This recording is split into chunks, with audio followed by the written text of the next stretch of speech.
আমরা প্রত্যেকে অবগত আছি, প্রত্যেকেই জানি আজাজিল শয়তান যে ইবলিস, যাকে আমরা শয়তান বলে জানি, এর পূর্বে শয়তান লকব পাওয়ার পূর্বে এর নাম ছিল আজাজিল।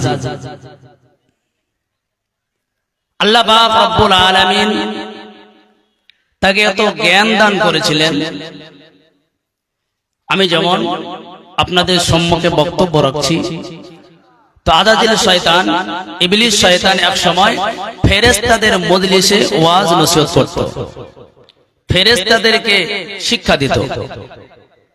কত বড় জ্ঞানী তাহলে সে! এত সম্মান, এত মর্যাদা কিভাবে পেল? হাদিসের মধ্যে পাওয়া যায়, ইতিহাসের মধ্যে পাওয়া যায়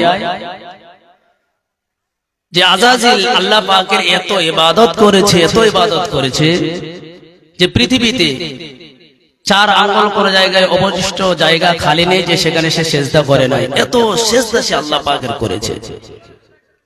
সে সেজদা করেছে তার নিজের মতো করে করেছে, সেজদা করেছে তার নিজের মতো করে করেছে। কিন্তু আল্লাহ পাক রব্বুল আলামিন যখন বললেন যে উসজুদু লি আদম, আমার আদমকে সেজদা করো, তখন আর করলো না। কি কথা বুঝতে পেরেছেন আপনারা? সে ইবাদত করেছে, অনেক সেজদা করেছে, নিজের মতো করে করেছে, নিজের ইচ্ছা অনুযায়ী করেছে।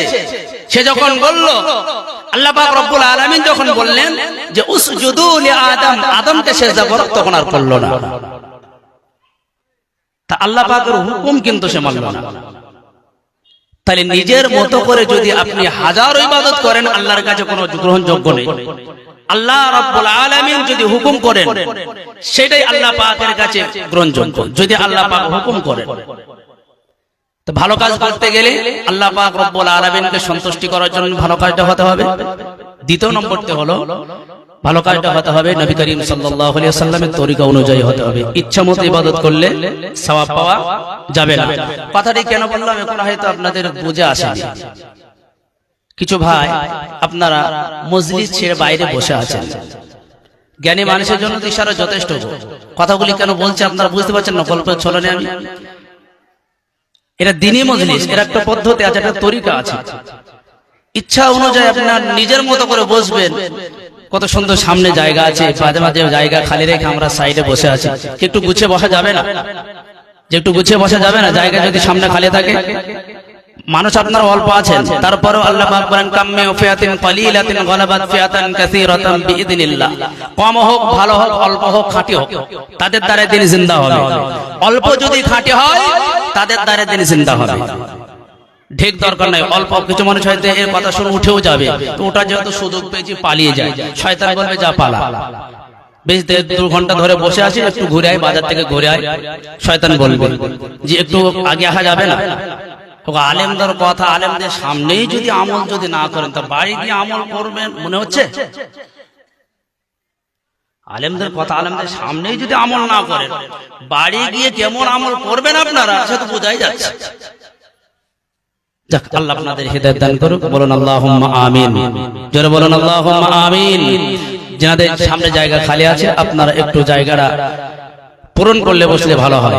আল্লাহ পাক রব্বুল আলামিনের এই মজলিসে, কোরআনী মজলিসে যে আমরা বসেছি, এই মজলিসের এত গুরুত্ব। আল্লাহ রাসূল সাল্লাল্লাহু আলাইহি ওয়াসাল্লাম বলেন, লা ইয়াকুদু কওমান ইয়াযকুরুনাল্লাহা ইল্লা হাফাতাহুমুল মালায়েকা ওয়া গাশিয়াতুহুমুর রাহমা ওয়া নাযালাত আলাইহিমুস সাকিনা ওয়া যাকারাহুমুল্লাহু ফী মান ইনদা। নবী করিম সাল্লাল্লাহু আলাইহি ওয়াসাল্লাম বলেন, কোন কওম যদি কোন একটি জায়গায় একত্রিত হয়ে দ্বীনি কথাবার্তা আলোচনা করে, তো ওই মজলিসটাকে আল্লাহ পাকের রহমতের ফেরেশতা দিয়ে ঘিরে রাখা হয়। বলুন না সুবহানাল্লাহ। ওয়া নাযালাত আলাইহিমুস সাকিনা, ওই মজলিসবাসীদের উপরে আল্লাহ পাকের রহমত নাজিল হয়। শুধু তাই নয়, ওয়া যাকারাহুমুল্লাহু ফী মান ইনদা, আল্লাহ পাক রব্বুল আলামিন ওই মজলিসবাসীদের জন্য ফেরেশতাদের মজলিসে আল্লাহ পাক আলোচনা করতে থাকেন। আল্লাহ পাক ফেরেশতাদেরকে বলেন, আমার ফেরেশতা মণ্ডলীরা দেখো, তোমরা এই বান্দাদেরকে সৃষ্টি করতে তোমরা নিষেধ করেছিলে। দেখো রাত্রের ঘুমকে হারাম করে দিয়ে রাত্রের আরামকে হারাম করে দিয়ে আমার কোরআনের মজলিসে কত সুন্দর চুপচাপ বসে আছে, আমার কোরআনের ময়দানে বসে আছে, দ্বীনের কথা শোনার জন্য, কোরআনের কথা শোনার জন্য আল্লাহ পাক ফেরেশতাদের কাছে গর্ব করতে থাকে। শুধু তাই নয়, ওয়াযাকরাহুমুল্লাহু ফীমান ইনদা, আল্লাহ পাক রব্বুল আলামিন বলছেন আমি আমার ফেরেশতাদের কাছে আমি গর্ব করতে থাকি আমার বান্দাদের জন্য।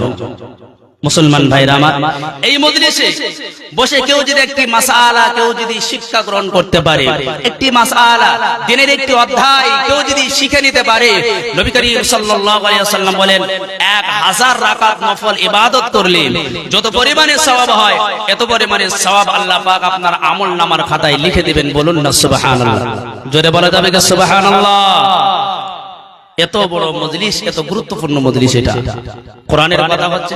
আমার পূর্বে হযরত জি দামি দামি কথা বলেছেন, নামি দামি কথা আলোচনা করেছেন।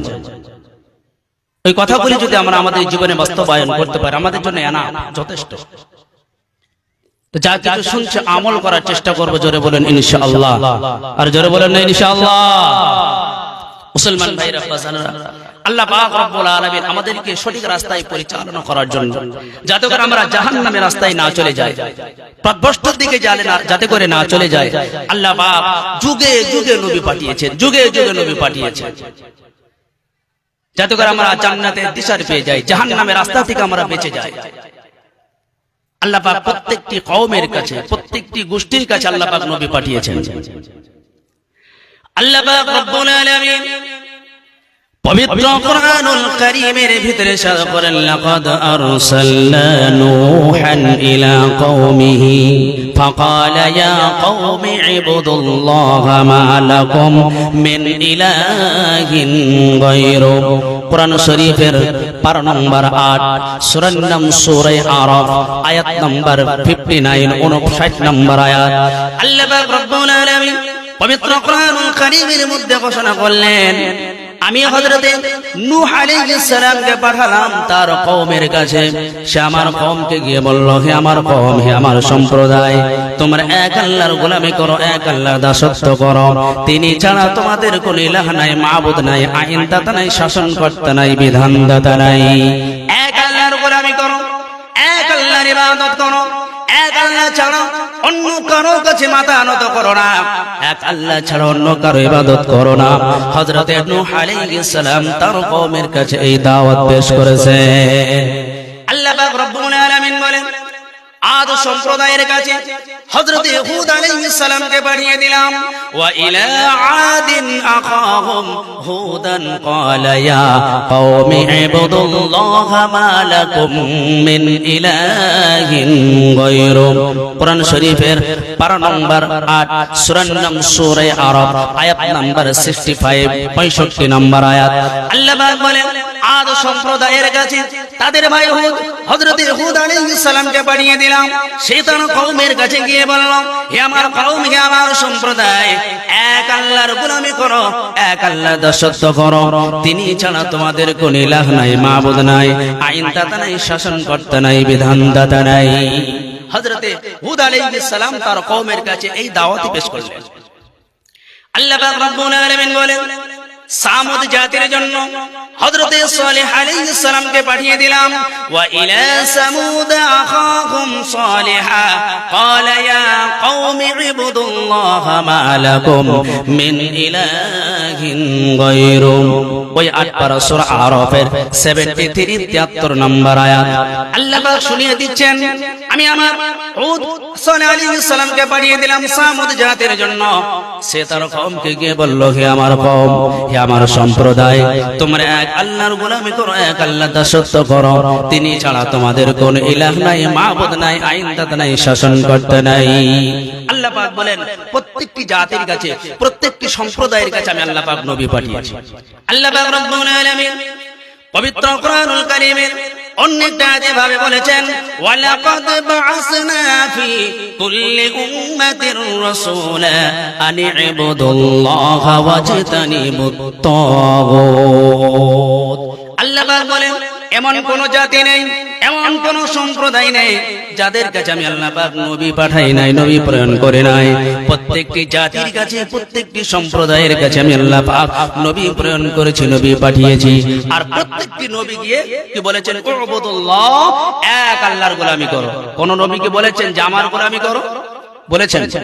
কোন নবীকে বলেছেন আমার দাসত্ব করো, আমার ইবাদত করো, আমার গোলামি করো? কোন নবী বলেছেন? না। আল্লাহ পাক বলেন ইয়া কওমি, প্রত্যেকটি নবী গিয়ে বলেছেন হে আমার কওম, হে আমার সম্প্রদায়, তোমরা এক আল্লাহর গোলামি করো, এক আল্লাহ দাসত্ব করো। দেখুন শব্দের দিকে খেয়াল করুন। আল্লাহ পাক বলছেন প্রত্যেকটি নবী এই কথা বলেছেন ইয়া কওমি, হে আমার কওম, হে আমার সম্প্রদায়। এই কথার অর্থ হলো আগে আল্লাহ পাক নবী পাঠাতেন এলাকা ভিত্তিক, গোষ্ঠী ভিত্তিক, কওম ভিত্তিক, জাতি ভিত্তিক। মনে করুন আপনাদের মুর্শিদাবাদের জন্য একটা নবী, মনে করুন চৌধুরী বংশের জন্য একটা নবী, মুর্শিদাবাদ হরিহরপাড়া থানা, এই থানার জন্য একটা নবী। আগে এইভাবে এলাকা ভিত্তিক, কওম ভিত্তিক আল্লাহ পাক রব্বুল আলামিন নবী পাঠাতেন। কিন্তু আমার আপনার নবী, বিশ্ব নবী, জোরে বলেন জনাবে মুহাম্মদ রাসূলুল্লাহ সাল্লাল্লাহু আলাইহি ওয়াসাল্লামকে আল্লাহ পাক যখন পাঠালেন তখন তিনি ইয়া কওমি বলেননি। আমার আপনার নবী ইয়া কওমি বলেননি, তিনি কি বলেছেন? আল্লাহ পাক রব্বুল আলামিন তিনার হাবিবকে তিনি শিখিয়ে দিচ্ছেন কুলিয়া আইয়ুহান নাসু ইন্নী রাসূলুল্লাহি ইলাইকুম জামিআ। কোরআন শরীফের পারা নম্বর 9 সূরা সূরা আরাফ আয়াত নম্বর 158 নম্বর আয়াত।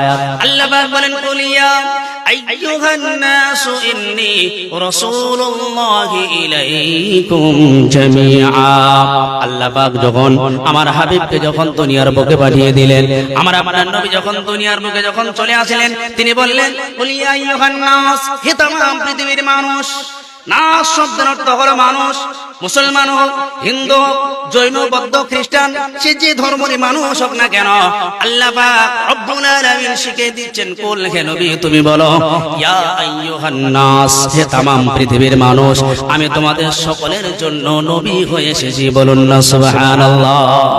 আল্লাহ পাক আমার আপনার নবীকে পাঠালেন, শেষ নবীকে পাঠালেন, সকলের নবী করে পাঠালেন। তিনি কোনো কওম ভিত্তিক নবী নন, তিনি কোনো গোষ্ঠী ভিত্তিক নবী নন, তিনি কোনো এলাকা ভিত্তিক নবী নন। আল্লাহ পাক রব্বুল আলামিন বলছেন নবী গো, আমি আপনাকে বিশ্ব নবী এবং শ্রেষ্ঠ নবী করে পাঠালাম, শেষ নবী করে পাঠালাম, এরপরে আর কোন নবী পাঠাবো না। সেজন্য সারা বিশ্বের মানবের জন্য তোমাকে আমি নবী করে পাঠিয়ে দিলাম।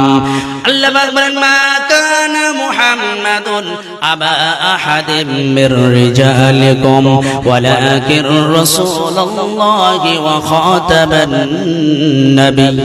নাবিয়্যিন। কোরআন শরীফের পারা নম্বর 22 সূরা আহজাব আয়াত নম্বর 40। আল্লাহ পাক রব্বুল আলামিন বলেন মা কানা মুহাম্মাদুন আবা আহাদিম মির রিজালিকুম ওয়ালাকিন রাসূলুল্লাহি ওয়া খাতামান নাবিয়্যিন। আমি বিশ্ব নবী মুহাম্মদ রাসূলুল্লাহকে পাঠিয়ে দিলাম, শেষ নবীকে করেও পাঠিয়ে দিলাম। এরপরে আর কোন নবী আসবে না, এরপরে আর কোন নবী আমি দুনিয়াতে পাঠাবো না।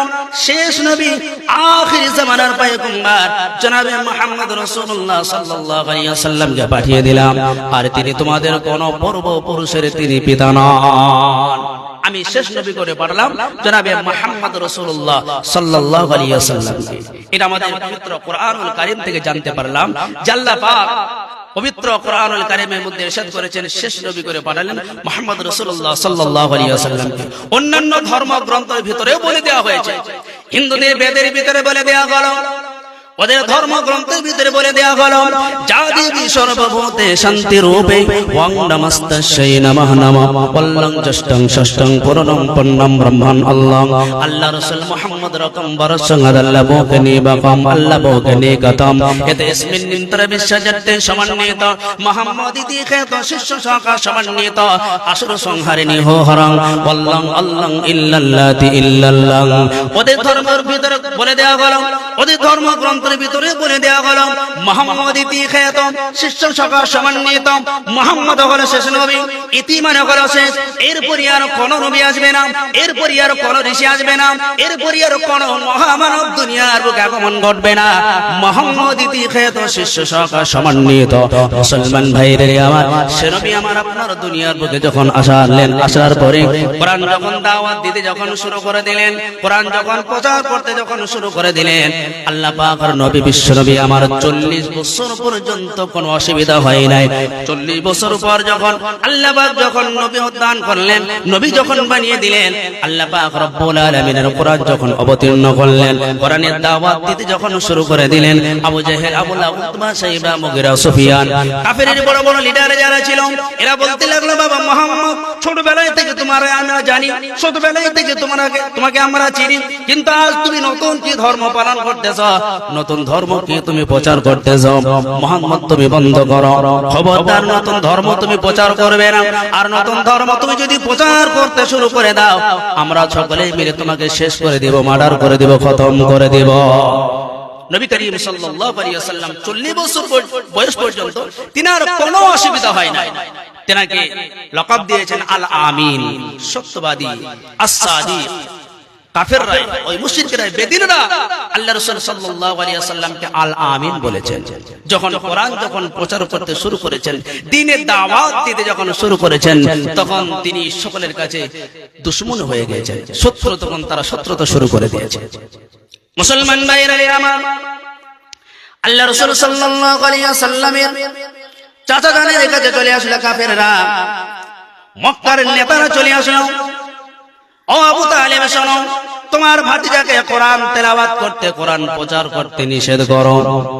যদি কোরআন যদি প্রচার করে, ইসলাম যদি প্রচার করে, নতুন ধর্ম যদি প্রচার করে, আমরা সকলে একত্রিত হয়ে তোমার ভাতিজাকে আমরা শেষ করে দিব, দুনিয়া থেকে বিদায় করে দিব। আল্লাহ রাসূল সাল্লাল্লাহু আলাইহি ওয়াসাল্লাম বাড়িতে আছেন। আল্লাহ রাসূল সাল্লাল্লাহু আলাইহি ওয়াসাল্লামের চাচা যান নবীজিকে বলছেন, ভাতিজা শোনো, তুমি যে কোরআনের দাওয়াত দিতেছো রে বাবা, একটু কি রোকা যায় না, একটু কি দূরে থাকা যায় না, এই দাওয়াত থেকে একটু কি পিছিয়ে থাকা যায় না?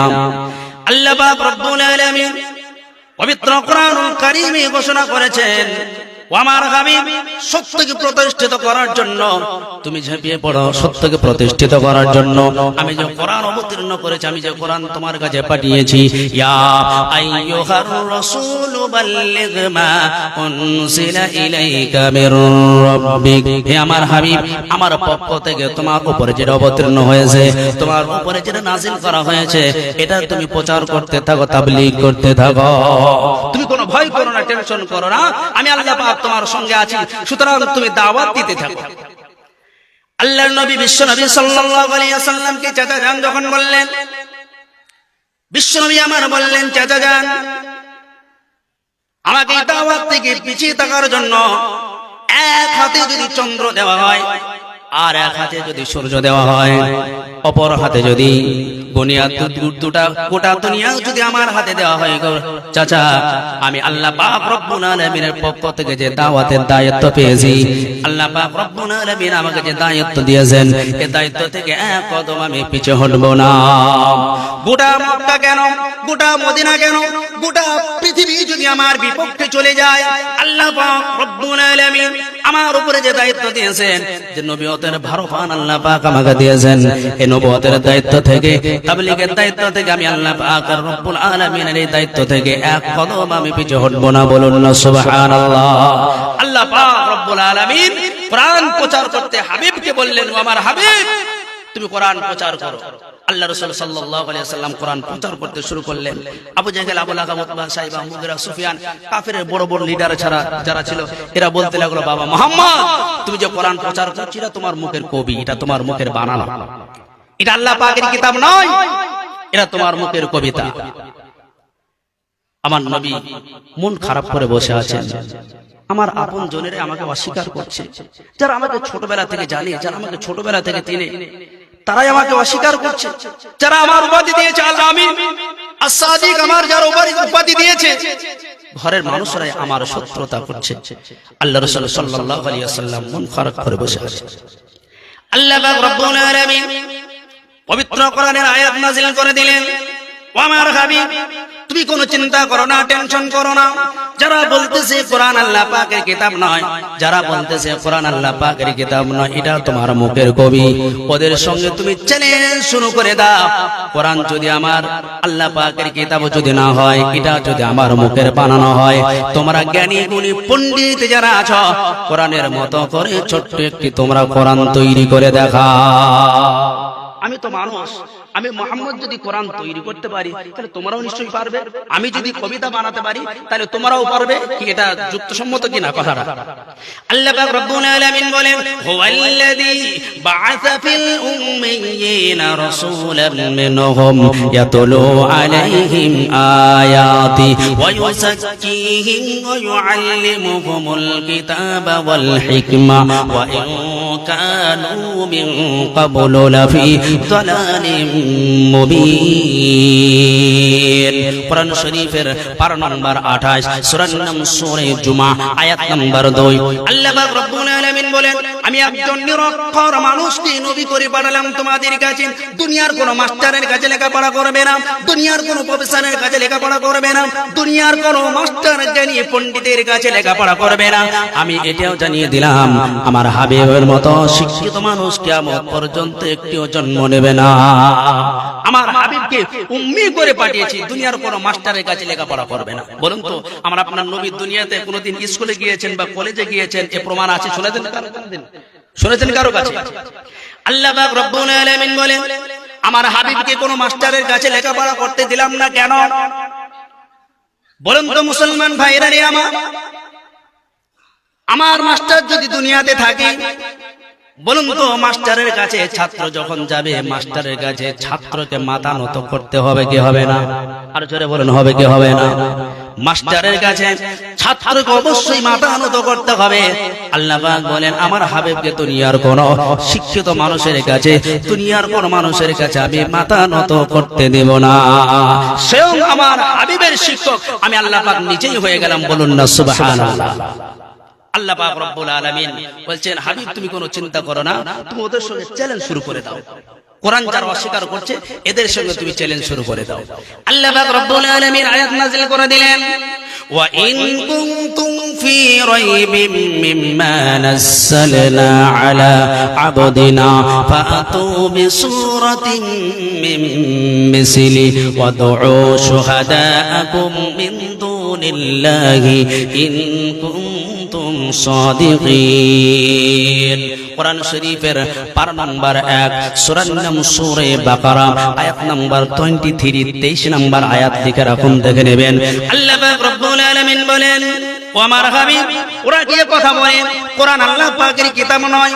যদি তাই হয়, ফাতু বিসূরাতিম মিন মিসলি, ওদেরকে জানিয়ে দাও, তোমরা জ্ঞানী গুণী পণ্ডিত যারা আছো, কোরআনের মতো করে ছোট্ট একটি সূরা তোমরা তৈরি করে দেখাও। ইন কুনতুম সাদিকিন, তোমাদের কথার দাবিতে তোমরা যদি সত্যবাদী হয়ে থাকো। আল্লাহ পাক রব্বুল আলামিন तमाम পৃথিবীর মানুষের কাছে তিনটি জায়গায় চ্যালেঞ্জ করে দিয়েছেন। আমি যে কোরআন অবতীর্ণ করেছি, আমি যে কোরআন নাযিল করেছি, এই কোরআনের মতো করে ছোট্ট একটি সূরা কিয়ামত পর্যন্ত কেউ নাযিল করতে পারবে না, কেউ তৈরি করতে পারবে না। আমি যে কোরআন অবতীর্ণ করেছি, সূরা মাইদার মতো নয়, সূরা আল ইমরানের মতো নয়, সূরা বাকারার মতো নয়, ছোট্ট ফাতু বিসূরাতিন, ছোট্ট একটি সূরা তোমরা তৈরি করে দেখাও। কিয়ামত পর্যন্ত কারো পক্ষে সম্ভব নয় কোরআনের মতো করে সূরা একটি তৈরি করবে। আল্লাহ পাক তিনটি জায়গায় চ্যালেঞ্জ করলেন। একটি জায়গায় হলো, আরেকটি জায়গায় আল্লাহ পাক রব্বুল আলামিন বলেন, কুল্লা ইন জিতামাআতিল ইনসু ওয়াল জিন্নু আলা আইয়াতু বিমিসলি হাদাল কুরআন লা ইয়াতুনা বিমিসলিহি ওয়ালাউ কানা বা'দুহুম লিবা'যিন যহিরা। আল্লাহ পাক রব্বুল আলামিন পবিত্র কোরআনুল কারীমের মধ্যে বলেন, পারা নম্বর 15, সূরার নাম সূরা বনী ইসরাঈল, আয়াত নম্বর 88, 88 নম্বর আয়াত লিখে রাখুন, দেখে নেবেন। আল্লাহ পাক রব্বুল আলামিন পবিত্র কোরআনুল কারীমের মধ্যে বলেন, হে तमाम পৃথিবীর মানুষ আর तमाम পৃথিবীর জিনেরা, সব তোমরা একত্রিত হয়ে যাও। জিনের সাহায্যকারী যদি মানুষরা হয়ে যাও, আর মানুষের সাহায্যকারী যদি জিনেরা হয়ে যাও, तमाम পৃথিবীর জিন আর মানুষ একত্রিত হয়ে জিনের সাহায্যকারী যদি মানুষরা হয়ে যাও, আর মানুষের সাহায্যকারী যদি জিনেরা হয়ে যাও, तमाम পৃথিবীর জিন আর মানুষ মিলে একত্রিত হয়ে যদি তোমরা যদি চেষ্টা চালাও, প্রচেষ্টা চালাও, আমি যে কোরআন অবতীর্ণ করেছি এই কোরআনের মতো করে ছোট্ট একটি সূরা তোমরা কেউ বানাতে পারবে না। বলুন না সুবহানাল্লাহ। কোরআনের মতো কোরআনকে বানাতে পারবে? জোরে বলুন, পারবে না? কিয়ামত পর্যন্ত সম্ভব হবে না। আল্লাহ পাক রব্বুল আলামিন আরেকটা আয়াতের ভিতরে এমন করে বলেছেন, আমি ইয়াকুলুনা ইফতারাহু কুল ফাতু বিসূরাতিন মিসলি ওয়াদউ মান ইসতাতা'তুম মিন দুনিল্লাহি ইন কুনতুম সাদিকিন। আল্লাহ পাক বলেন, হাবিব ওরা কি কথা বলে? ওই কাফেররা কি কথা বলে? কোরআন আল্লাহ পাকের কিতাব না, এটা মানুষের বানানো। ওরা কি কথা বলে? যদি তাই হয়, ফাতু বিসূরাতিন, ওদেরকে বলো কোরআনের মতো করে ছোট্ট একটি সূরা তোমরা তৈরি করে দেখাও। আল্লাহ পাক রব্বুল আলামিন বললেন, হাবিব তুমি চ্যালেঞ্জ শুরু করে দাও। চ্যালেঞ্জ শুরু হয়ে গেল, মক্কার অলিতে গলিতে চ্যালেঞ্জ শুরু হয়ে গেল। তোমরা যারা কোরআনকে অস্বীকার করতেছো, তোমরা যারা বলতেছো কোরআন আল্লাহ পাকের কিতাব নয়, যদি তাই হয় তোমরা চ্যালেঞ্জ শুরু করে দাও, এই কোরআনের মতো করে ছোট্ট একটি সূরা তোমরা তৈরি করে দেখাও। আল্লাহ রাসূল সাল্লাল্লাহু আলাইহি ওয়াসাল্লামের একজন সাহাবা পবিত্র কোরআনের সবচেয়ে ছোট সূরা যেটা, এর থেকে ছোট সূরা কোরআন শরীফের ভিতরে আর নাই। ইন্না আ'তাইনাকাল কাউসার ফাসাল্লি লিরাব্বিকা ওয়ানহার ইন্না শানিআকা হুয়াল আবতার। এটা হলো পবিত্র কোরআনের সবথেকে ছোট সূরা। এর থেকে ছোট সূরা আর কোরআনের ভিতরে নাই। এই সূরাটা মুখস্থ আছে না নাই আপনাদের? যারা বলেন আছে না নাই? ছোট্ট একটি পরিচিত সূরা। এই সূরার দুটি আয়াত কাবা শরীফের গেটে একজন সাহাবা লিখে দিলেন। কাবা শরীফের গেটে লিখে দেয়া হলো, ইন্না আ'তাইনাকাল কাউসার ফাসাল্লি লিরাব্বিকা ওয়ানহার। দুটি আয়াত লিখে দিলেন, একটি আয়াত নিজের কাছে রেখে দিলেন। কাফেরদের কাছে এলান করে দিলেন, ঘোষণা করে দিলেন, কোরআনকে যারা অস্বীকার করতেছ, কোরআনকে যারা বলতেছ এটা আল্লাহ পাকের কিতাব নয়, নবীর বানানো, যদি তাই হয় দুটি আয়াত লিখে দিলাম, একটি আয়াত আমাদের কাছে রেখে দিলাম। এই দুটি আয়াতের সঙ্গে আরেকটা আয়াত লাগিয়ে তোমরা সূরাটাকে পরিপূর্ণ করে দাও। কাবা শরীফের গেটে লিখে দেওয়া হলো দুটি আয়াত, ইন্না আ'তাইনাকাল কাউসার ফাসাল্লি লিরাব্বিকা ওয়ানহার। দুটি আয়াত লিখে দেয়া হলো, একটা আয়াত নিজের কাছে রেখে দিলেন। এলান হয়ে গেল মক্কার অলিতে গলিতে। আবু জাহেল, আবু লাহাব, উতবা, শাইবা, মুগিরা, সুফিয়ান এরা চ্যালেঞ্জ করেছে কোরআনের মতো কোরআন তৈরি করবে। এরা সকলে গোল মিটিং করলো। তাই তো আমরা তো মুহাম্মদকে মৃত্যুক মনে বলেছি, আমরা বলেছি কোরআন আল্লাহ পাকের কিতাব নয়, এটা নবীর বানানো, এটা মুহাম্মদের বানানো কিতাব। আজ নবী মুহাম্মদ আমাদের সঙ্গে চ্যালেঞ্জ শুরু করে দিয়েছে। সুতরাং এই চ্যালেঞ্জের মোকাবেলা আমরা যদি না করতে পারি, মক্কার অলিতে গলিতে আমাদের আর দাপট চলবে না, নেতাগিরি চলবে না। এই চ্যালেঞ্জের মোকাবেলা যদি আমরা না করতে পারি, কাল থেকে আমাদের উপরে হাত তুলবেন। নবী সাল্লাল্লাহু আলাইহি ওয়াসাল্লামের চ্যালেঞ্জের সঙ্গে মোকাবেলা করতে পারে না, মাথা হ্যাট হয়ে যাবে, মাথা হ্যাট হয়ে যাবে। সুতরাং আমরা কোরআনের মতো কোরআন তৈরি করব। চলো সকলে চলো, কাবা শরীফের গেটের কাছে চলো। আবু জাহেল, আবু লাহাব, উতবা, শাইবা কাফেরের বড় বড় লিডার যারা ছিল, এরা প্রত্যেকেই চলে আসলো কাবা শরীফের গেটের কাছে। গেটের কাছে এসে এরা মাশওয়ারা করলো, মিটিং করলো। মিটিং করার পরে এবার দেখলো লেখা আছে, ইন্না আ'তাইনাকাল কাউসার ফাসাল্লি লিরাব্বিকা ওয়ানহার। দুটি আয়াত লেখা আছে। একজনকে উঠতে হুকুম করলো, ওঠো তুমি কোরআনের মতো কোরআন তৈরি করো, একটা আয়াত লিখো। বড় বড় সাহিত্যিকদেরকে ডাকা হয়েছে, বড় বড় কবিদেরকে ডাকা হয়েছে। একজন উঠল, কলমটা ধরল। কলমটা ধরার পরে গেটের কাছে গিয়ে দেখলো লেখা আছে, ইন্না আ'তাইনাকাল কাউসার ফাসাল্লি লিরাব্বিকা ওয়ানহার। এরপরে আর কি লিখবো, মাথায় যেন কিছু আসলো না। অনেকক্ষণ চেষ্টা প্রচেষ্টা চালানোর পরে মাথা হ্যাট করে চলে আসলো, পারলো না। আর একজন উঠলো, সেও পারলো না। এইভাবে করে সব যখন শেষ হয়ে গেল, একটা আয়াত কেউ তৈরি করতে পারলো না। কবি যিনি ছিলেন, গুরুর গুরু যিনি ছিলেন, উনি এবার উঠেছেন, সকলে এবার হাততালি দিতে শুরু করে দিয়েছে। আমাদের গুরু যেহেতু এবার এখন উঠে পড়েছেন, খাড়া হয়ে গেছেন, কোরআনের মতো কোরআন তৈরি হয়ে যাবে। আজ প্রমাণ হয়ে যাবে নবী মৃত্যু, কোরআন আল্লাহ পাক কিতাব নয়, এটা নবীর বানানো কিতাব। আজ প্রমাণ হয়ে যাবে। কবি গুরুর গুরু যখন উঠেছেন, উঠার পরে কলমটা ধরেছেন, কলমটা ধরার পরে কাবা শরীফের গেটের কাছে গেলেন। যাওয়ার পরে দেখলেন ইন্না আতাইনাকাল কাউসার ফাসাল্লি লিরাব্বিকা ওয়ানহার লেখা আছে দুটি আয়াত। এরপরে কি লিখবো মাথায় যেন কিছু আসছে না, মাথায় যেন কিছু আসতেছে না, কি লিখবো কেমন করে সূরাটা মিলিয়ে দিব। অবশেষে লিখে দিল লাইসা হাযা মিন কালামিহিল বাশার। জোরে বলা যাবে কি সুবহানাল্লাহ? জোরে বলা যাবে কি সুবহানাল্লাহ? ও মুসলমান ভাইরা আমার, সুবহানাল্লাহ আমি কেন বলতেছি একটু পরে বুঝতে পারবেন। দেখুন তাদের সাহিত্যে কত পণ্ডিত্য ছিল, তারা কত সুন্দর করে মিলিয়ে দিলেন। ইন্না আতাইনাকাল কাউসার ফাসাল্লি লিরাব্বিকা ওয়ানহার লাইসা হাযা মিন কালামিহিল বাশার। এর অর্থ হলো লাইসা হাযা মিন কালামিহিল বাশার, এর অর্থ হলো অবশ্যই এটা আল্লাহ পাকের কিতাব, এটা দুনিয়ার কোন মানুষের তৈরি করা কিতাব নয়। বলুন না সুবহানাল্লাহ? চিল্লিয়ে বলা যাবে কি সুবহানাল্লাহ? ও মুসলমান ভাইরা আমার, এমন একটি কিতাব আল্লাহ পাক রব্বুল আলামিন আমাদের কাছে দিয়েছেন, সেই কিতাব থেকে আজ আমরা আমল করতে পারি না, কিতাব থেকে আমরা জ্ঞান নিতে পারি না। আল্লাহর নবী সাল্লাল্লাহু আলাইহি ওয়াসাল্লাম বলেন, তারাকতু ফীকুম আমরাইন লান তাদিল্লু মা তামাসসাকতুম বিহিমা কিতাবাল্লাহি ওয়া সুন্নাতু রাসূলিহি। ওয়া আমার উম্মতেরা শোনো, আমি নবী দুনিয়ার বুক থেকে বিদায় নিয়ে চলে যাচ্ছি, দুটি জিনিস তোমাদের কাছে রেখে গেলাম। নাম্বার 1 হলো কিতাবুল্লাহ, আল্লাহর কিতাব তোমাদের কাছে রেখে গেলাম। ওয়া সুন্নাতু রাসূলিহি, আমি নবীর সুন্নাত তোমাদের কাছে রেখে গেলাম। এই দুটি জিনিস যতদিন পর্যন্ত তোমরা আগড়িয়ে ধরবে, ততদিন পর্যন্ত তোমরা পথভ্রষ্ট হবে না। আজ এই কোরআন এবং হাদিস থেকে আমরা বিচ্ছিন্ন হয়ে গেছি। আল্লাহ পাক বলেন ওয়াতাসিমু বিহাবলিল্লাহি জামিআন ওয়া লা তাফাররাকু, তোমরা ঐক্যবদ্ধ হও, ইসলামের রশিকে তোমরা মজবুতের সঙ্গে ধারণ করো, তোমরা ছিটকিয়ে যেও না।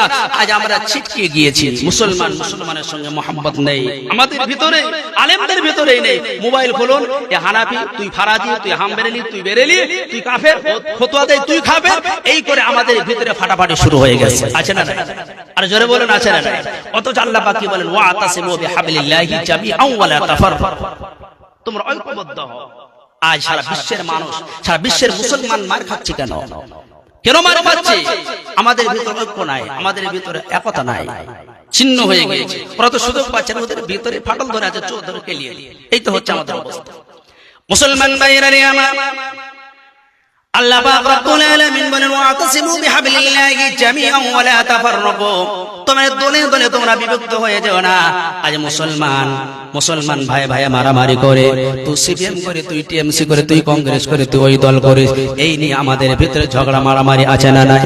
আরে জোরে বলুন আছে না নাই? অবশ্যই আছে। মুসলমান ভাইরা আমার, ভেঙে দাও তোমার সিপিএম বিএমপির বেলাডাল, বাদ দাও তোমার রাজনীতি আর পাটিবাজের কথা, ভুলে যাও তোমার ধীরে আমিন আর জোরে আমিনের মাসালা, ভুলে যাও তোমার হাত উপরে হবে না নিচে হবে, ভুলে যাও তোমার 6 কলি আর 5 কলি টুপির কথা, ভুলে যাও নবীজি গায়েব জানতেন কি জানতেন না, ভুলে যাও নবীজি মাটির তৈরি না নূরের তৈরি। এই সমস্ত ফতোয়া নিয়ে মুসলমান আর মারামারি নয়, আর ভাগাভাগি নয়। লক্ষ্য করে দেখো, বারবার মুসলমানদেরকে কিছুদিন আগে মেরে কেটে শেষ করে দিল, কিছুদিন আগে আমাদের বাবরির মসজিদ ভেঙে শেষ করে দিল। ও মুসলমান, রৈঘ প্রদেশের মুসলমানদেরকে কেটে কেটে শেষ করে দিল। ছোট্ট বাচ্চাদেরকে জুস বানিয়ে তারা বিদেশে বিক্রয় করে দিল। ও মুসলমান, তুমি হানাফি, ফারাজি, হাম্বলি, দেওবন্দি নিয়ে তুমি পড়ে আসো, কিয়ামতের কঠিন ময়দানে আল্লাহ পাক রব্বুল আলামিনের কাছে সেদিন তোমরা কি জবাব দিবে? মুসলমান ভাইরা আমার, এই সমস্ত ফতোয়া নিয়ে আজ আমরা ব্যস্ত হয়ে গেছি। আমার আপনার ঘরের মেয়েরা পর্দা করে না, তাদের কোনো খবর নাই। আমার আপনার বিবি লোনের গ্রুপের সঙ্গে ব্যস্ত হয়ে যাচ্ছে, তাদের কোনো খবর নাই। আমার আপনার ঘরে টিভি আর সিরিয়াল চলতেছে, তাদের কোনো খবর নাই। মুসলমান ভাইরা আমার, লোন দিয়ে, আপনার টিভি দিয়ে, সিনেমা দিয়ে, বেপর্দা দিয়ে আমাদের সমাজটা ভরপুর হয়ে গেছে, তাদের কোনো খবর নাই।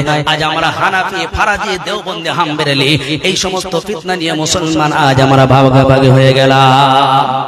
আজ মুসলমান, তোমরা মার খাবে না তো কে মার খাবে? আমরা মার খাবে না তো কে মার খাবে?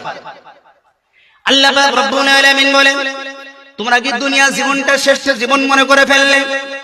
আখিরাত কি তোমার সামনে আসবে না? তোমরা যখন দুনিয়ার জীবনে পরিতৃপ্ত যখন হয়ে যাবে, যখন তোমরা পরকালকে অগ্রাহ্য করবে, গ্রাহ্য যখন করবে না, দুনিয়ার মানুষ শুনে রাখো, ইমানদারেরা মুসলমানরা শুনে রাখো, গোয়ের কওমরা অন্য কোন জাতিকে আমি আল্লাহ পাক তোমাদের উপরে চাপিয়ে দেব। অন্য কোন জাতি, অন্য কোন গোয়ের কওমরা তোমাদের উপর অত্যাচার করবে, তখন তাদের কোনো ক্ষতি তোমরা করতে পারবে না। ইয়া আইয়ুহাল্লাযীনা আমানু মা লাকুম ইযা কিলা লাকুম ইনফিরু ফি সাবিলিল্লাহি সাকালতুম ইলাল আরদ আরদিতুম বিল হায়াতিদ দুনিয়া মিনাল আখিরাহ ফামা মাতাউল হায়াতিদ দুনিয়া ফিল আখিরাতি ইল্লা কলিল ইল্লা তাগফিরু ইউআযিবকুম আযাবান আলীমা ওয়া ইয়াস্তাবদিল কওমান গায়রাকুম ওয়া লা তাদুররুহু শাইআ। আল্লাহ পাক বলেন, ও ঈমানদারেরা, ইয়া আইয়ুহাল্লাযীনা আমানু মা লাকুম ইযা কিলা লাকুম ইনফিরু ফি সাবিলিল্লাহি সাকালতুম ইলাল আরদ, তোমরা পরকালের তুলনায় এই দুনিয়ার জীবনে তোমরা কি পরিতৃপ্তি বেশি হয়ে গেলে নাকি? তোমাদেরকে যখন সত্যকে প্রতিষ্ঠিত করার জন্য, হককে প্রচার করার জন্য তোমাদেরকে যখন ডাকা হয়, তখন তোমরা আল্লাহর রাস্তায় তখন বের হও না, জমিনকে তখন তোমরা আঁকড়িয়ে ধরো। যদি তোমাদের অবস্থা এই হয়, হককে প্রতিষ্ঠিত করার জন্য ঘর থেকে তোমরা যদি বের না হও, সত্যকে প্রতিষ্ঠিত করার জন্য তোমরা যদি ঘর থেকে বের না হও, আল্লাহ পাক রব্বুল আলামিন বলেন, আমার ফায়সালা শোনো, ওয়ায়াস্তাবদিল কওমান গায়রাকুম ওয়া লা তাদুররুহু শাইআ। অন্য কোন জাতিকে তোমাদের উপরে চাপিয়ে দেব, অন্য কোন কওমকে তোমাদের উপরে চাপিয়ে দেব। আজ লক্ষ্য করুন, এই আয়াতটা মনে হচ্ছে এখনই নাজিল হলো। আমরা যখন কোরআন ছাড়বো, হাদিস ছাড়বো, অন্য কোন জাতি তখন আমাদের উপরে খবরদারি করবে। কি করছে, কি করছে না? আমাদের নেতা নেত্রীর উপরে যারা আছে সব তো দেখুন, সব বেধর্মী, সব বেধর্মী। আল্লাহ পাক বলেন, ওয়ায়াস্তাবদিল কওমান গায়রাকুম, কোরআন হাদিস যখন ছেড়ে দিবে, ঈমানের রাস্তায় যখন থাকবে না, ওয়ায়াস্তাবদিল কওমান গায়রাকুম, অন্য কোন জাতিকে তখন তোমাদের উপরে আমি আল্লাহ পাক চাপিয়ে দেব। তারা তোমাদের উপর খবরদার চালাবে, তারা তোমাদের উপরে অত্যাচার চালাবে, তখন আর তাদের কোনো ক্ষতি তোমরা করতে পারবে না। মুসলমান ভাইরা রে আমার, আল্লাহ পাক রব্বুল আলামিন বলেন, দুনিয়ার জিন্দেগিটা শেষ জিন্দেগি মনে করো না। আপনাদের আজ আমরা যে ময়দানে বসে আছি, এই ময়দান এমন একটি ময়দান, এই ময়দানে আমাকে আপনাকে প্রত্যেককে একদিন না একদিন একবারে নীরব নিস্তব্ধ অবস্থায় চলে আসতে হবে। কথা বলুন ঠিক কিনা? পাশে দিকে তাকিয়ে দেখুন, আমার মা ঘুমিয়ে আছে, আমার আব্বা ঘুমিয়ে আছে, ভাই ঘুমিয়ে আছে, দাদু দাদি নানা নানি ঘুমিয়ে আছে। এই জায়গায় আমাকে আপনাকে প্রত্যেককে চলে আসতে হবে মুসলমান ভাইরা রে আমার। সুতরাং দুনিয়া থেকে ঈমান নিয়ে যাওয়ার চেষ্টা করুন, ঈমান নিয়ে যান, ঈমান নিয়ে যান। আল্লাহ পাক রব্বুল আলামিন পরকালে যে বদলতে, যার বদলতে আল্লাহ পাক আমাদেরকে জান্নাত দান করবেন, তার নাম হলো ঈমান। তার নাম কি? যারা বলেন তার নাম কি? তার নাম হচ্ছে ঈমান। কিন্তু আজ আমাদের ঈমান আছে তো? প্রত্যেকে তো আমরা ঈমানদার বলে দাবি করি, নামাজ না পড়লে ঈমানদার বলে দাবি করি, নামাজ পড়লে ঈমানদার বলে দাবি করি। বিশ্বের প্রতিটি মানুষের যে ধর্মেরই মানুষ হোক না কেন, আমরা ঈমানদার বলে দাবি করি। জীবনে একদিন নামাজ পড়ে না, শুক্রবার, অনেকে আছে সাপ্তাহিক মুসল্লি শুধুমাত্র শুক্রবারে নামাজ পড়ে, অনেকে আছে শুধুমাত্র 2 ঈদে নামাজ পড়ে। এরপরও সে কিন্তু ঈমানদার বলে, নিজেকে ঈমানদার বলে দাবি করে। জীবনে পশ্চিম চিনে না, জীবনে পেশাব করে, পানি লাই না, সুদ দিয়ে, ঘুষ দিয়ে, টাচ দিয়ে, আপনার হারাম দিয়ে, এই সমস্ত জিনিস দিয়ে তার জীবন ভরা। অথচ তাকে আপনি যদি বলেন বেঈমান, সে আপনাকে মারতে চলে আসবে। আসবে কি আসবে? আপনি যদি তাকে বলেন বেঈমান, আপনি কিন্তু মারতে চলে আসবে। তার মানে অর্থ হলো সে বোঝাতে চাচ্ছে আমি ঈমানদার। আল্লাহ পাক রব্বুল আলামিনের নবী, বিশ্ব নবী আমার বলেন, একজন ঈমানদার আর একজন বেদীন, বেঈমানের ভিতরে পার্থক্য হলো নামাজ। যে নামাজ পড়লো না, তার ঈমানের দাবি করার কোনো অর্থই হয় না। যে নামাজ পড়বে না, যে সালাত আদায় করবে না, আল্লাহর নবী সাল্লাল্লাহু আলাইহি ওয়াসাল্লাম বলেন, তার ঈমানের ভিতরে কোন রকম আর অংশ থাকে না। কোন রকম ঈমানদার বলে সে দাবি করতেই পারে না। নামাজ যে পড়বে না, সে ঈমানদার বলে দাবি করতে পারে না। আমাদের ভিতরে অনেকে নামাজ নাই, রোজা নাই। কি বলবো, দুঃখের কথা, সত্য কথা যদি বলতে চাই, আমরা দুনিয়ার বিষয় সব বুঝি, আখিরাতের বিষয় আমরা অজ্ঞ, কিছুই জানি না। যারা নামাজ পড়েন না আমি তাদের কথা বাদ দিচ্ছি, যারা নামাজ পড়তেছে 30, 40, 50 বছর ধরে যারা নামাজ পড়ে এখন পর্যন্ত অনেকেই দোয়া কুনুত মুখস্থ নেই।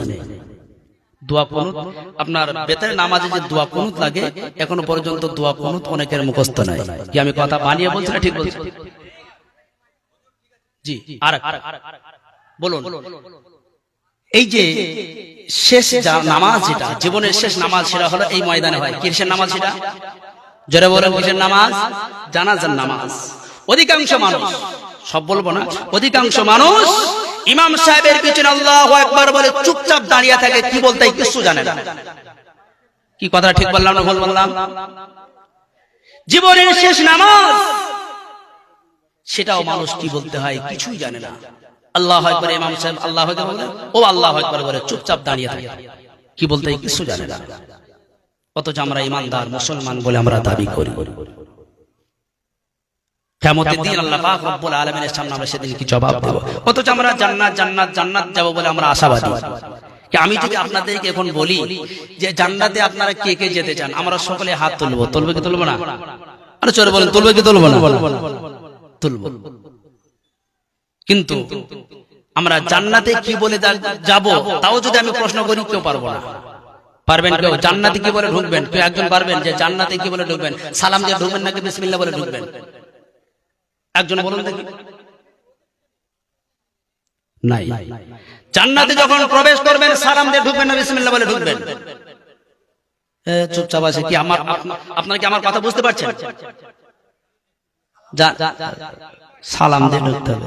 আর কিছু মানুষ মানে বিসমিল্লাহ হবে নাকি? আর যারা অতি চালাক যারা চুপচাপ বসে আছে, না জানি পানি কোন দিকে গড়ায়, তার মানে চুপ থাকাই ভালো। মানুষ যখন জান্নাতে যাবে তখন সালামও দেবে না, বিসমিল্লাহও বলবে না। মানুষ যখন জান্নাতে যাবে সালামও দেবে না, বিসমিল্লাহও বলবে না। তাহলে কি বলে মানুষ জান্নাতে যাবে? জান্নাতে প্রবেশ করার সময় তার মুখ থেকে আওয়াজ বার হবে আলহামদুলিল্লাহ। কি বলবে বলুন? আলহামদুলিল্লাহ। যদি বলেন প্রমাণ কোথায়? আল্লাহ পাক রব্বুল আলামিন বলেন ওয়াসিকাল্লাযীনা তাকাউ রাব্বাহুম ইলাল জান্নাতি যুমারা হাত্তা ইযা জাউহা ওয়া ফুতিহাত আবওয়াবুহা ওয়া ক্বালা লাহুম খাযানাতুহা সালামুন আলাইকুম তিবতুম ফাদখুলুহা খালিদিন ওয়া ক্বালুল হামদুলিল্লাহ الذي صدقنا وعده وأورثنا الأرض نتبوأ من الجنة حيث نشاء। কুরআন শরীফের 12 নম্বর 24 সূরার নাম সূরা জুমার আয়াত নাম্বার 74 74 নম্বর আয়াত লিখে রাখুন, দেখে নেবেন। আল্লাহ পাক রব্বুল আলামিন বলেন জান্নাতীদেরকে যখন জান্নাতের দিকে নিয়ে যাওয়া হবে জান্নাতের গেট সমূহ তাদের জন্য আগে থেকে খোলা থাকবে। আর এই জান্নাতীরা যখন জান্নাতের ভিতরে প্রবেশ করবে ফেরেশতারা তখন বলবে সালাম সালাম সালাম, আল্লাহ পাকের রহমত আল্লাহ পাকের সাকিনা তোমাদের উপর অবতীর্ণ।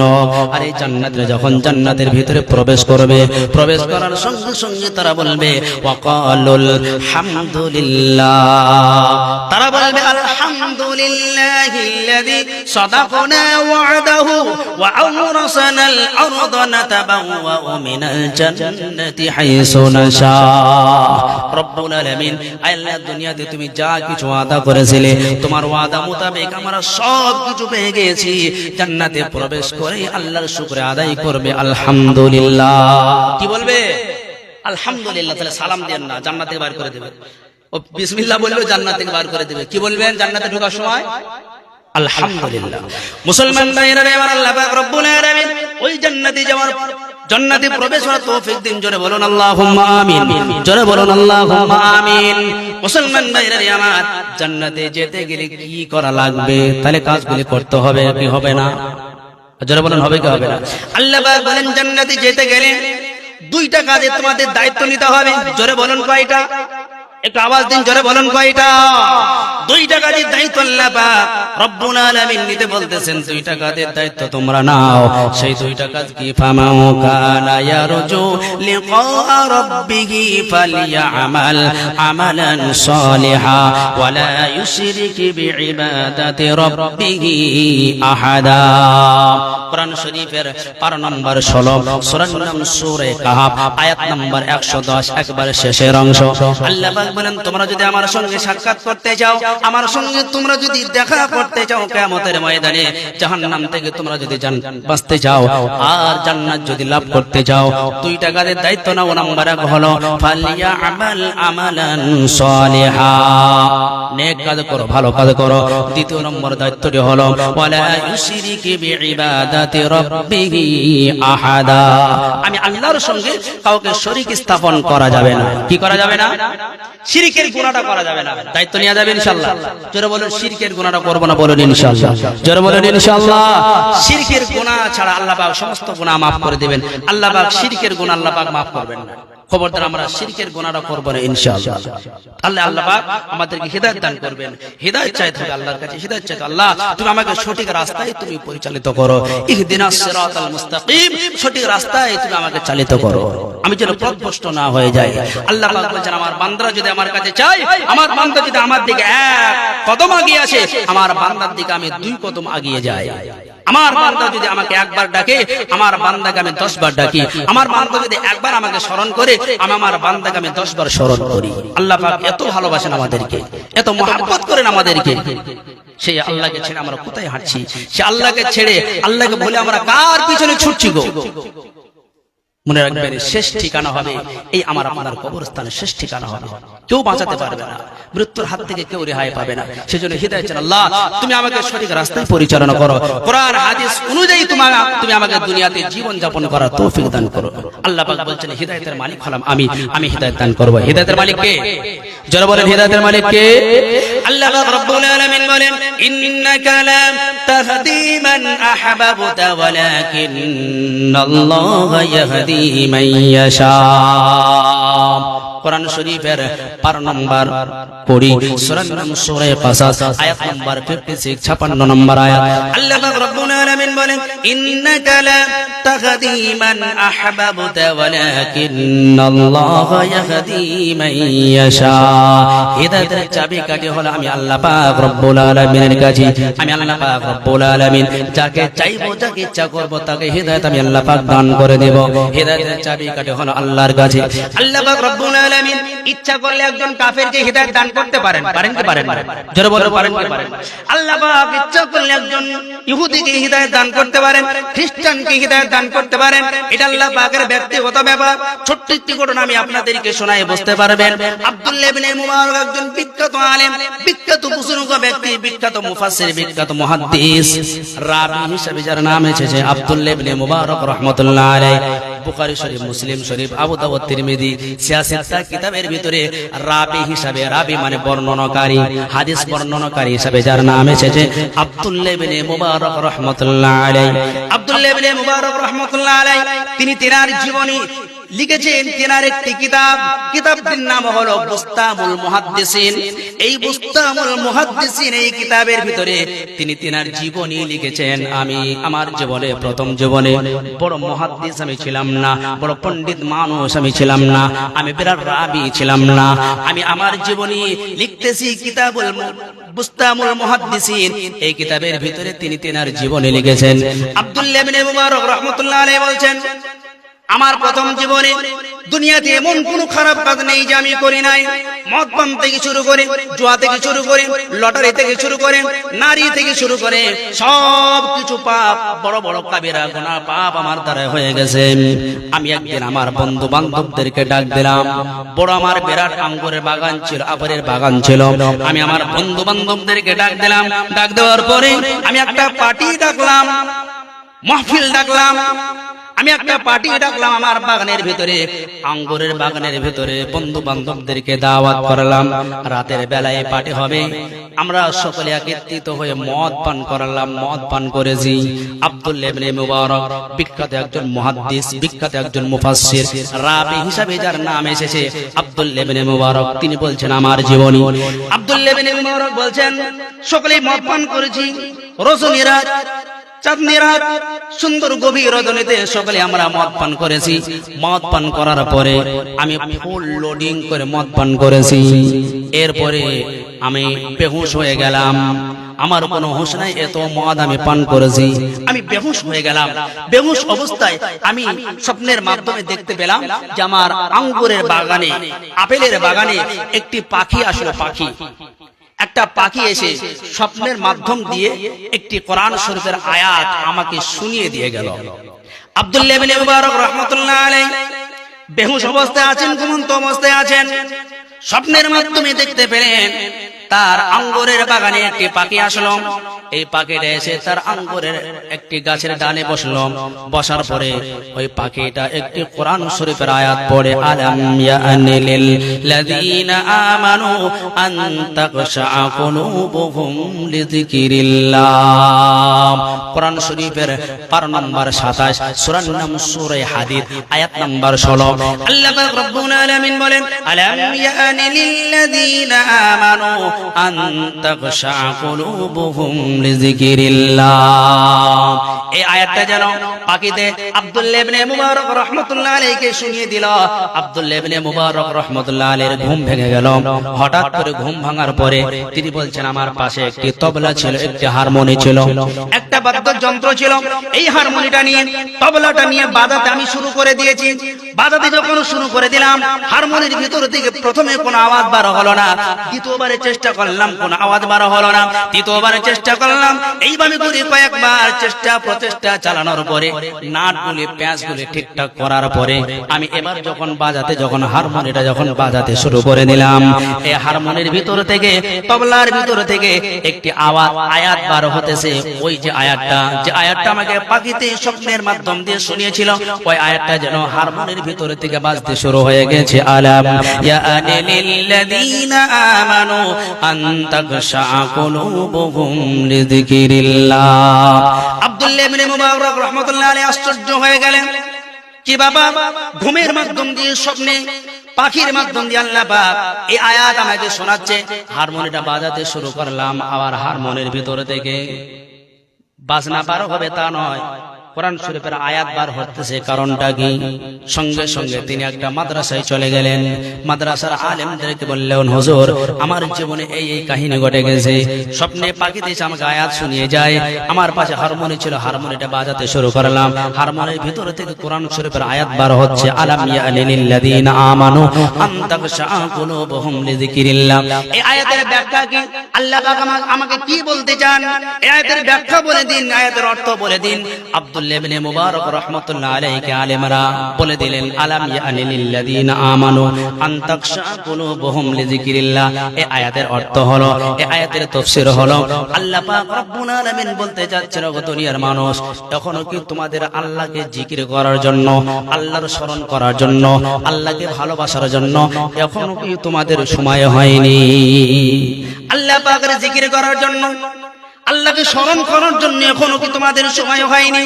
আলাম ইয়ানি লিল্লাযীনা আমানু আন তাখশা কুলুবুহুম লিযিকরিল্লাহ। এখনো পর্যন্ত আল্লাহকে ডাকার জন্য, আল্লাহর জিকির করার জন্য এখনো কি তোমাদের সময় হয়নি? আব্দুল্লাহ ইবনে মুবারক রাহমাতুল্লাহ আলাইহি সঙ্গে সঙ্গে হারমোনি ফেলে দিলেন, তবলা ফেলে দিলেন, মাদ্রাসায় ভর্তি হয়ে গেলেন। মাদ্রাসায় পড়তে পড়তে পড়তে পড়তে বিরাট একটা মুহাদ্দিস হয়ে গেলেন। সেই জামানার যুগ শ্রেষ্ঠ মুহাদ্দিস হয়ে গেলেন। এখন তার নাম নিতে গেলে বলতে হয় আব্দুল্লাহ ইবনে মুবারক রাহমাতুল্লাহ আলাইহি। বলুন না সুবহানাল্লাহ। একবার চিল্লে বলা যাবে কি সুবহানাল্লাহ? ও মুসলমান ভাইরা রে আমার, আল্লাহ পাকের জন্য বলেন, ইন্নাকা লা তাহদি মান আহবাবতা ওয়ালাকিন্নাল্লাহা ইয়াহদি মান ইয়াশা। আব্দুল্লাহ ইবনে মুবারক রাহমাতুল্লাহ আলাইহি আল্লাহ পাক রব্বুল আলামিন এইভাবে হিদায়াত দান করেছেন। আমরা যদি আল্লাহর কাছে যদি হিদায়াত চাই, আমরা তো অত বড় পাপী নই, আল্লাহ পাক রব্বুল আলামিন আমাদেরকেও হিদায়াত দান করবেন। আল্লাহর কাছে চাইতে হবে। ইন্নাল্লাহা লা ইউগাইয়িরু মা বিকওমিন হাত্তা ইউগাইয়িরু মা বিআনফুসিহিম। আল্লাহ পাক বলছেন, কেউ যদি নিজেকে নিজে পরিবর্তন হওয়ার চেষ্টা না করে, আমি আল্লাহ পাক রব্বুল আলামিন ততক্ষণ তাকে পরিবর্তন করে দিই না। কি কথা বুঝে এসেছে? আপনি যখন নিজেকে নিজে পরিবর্তন হওয়ার চেষ্টা করবেন, আল্লাহ পাক আপনাকে পরিবর্তন করে দিবেন। আর আপনাদের পরিবর্তন হওয়ার কোন ইচ্ছাই নাই, আল্লাহ পাক আপনাকে পরিবর্তন করে দিবে না। পরিবর্তন হওয়ার চেষ্টা করবেন ইনশাআল্লাহ। জোরে বলেন ইনশাআল্লাহ। আব্বা জানেরা, এই ময়দানে আসতে হবে গো।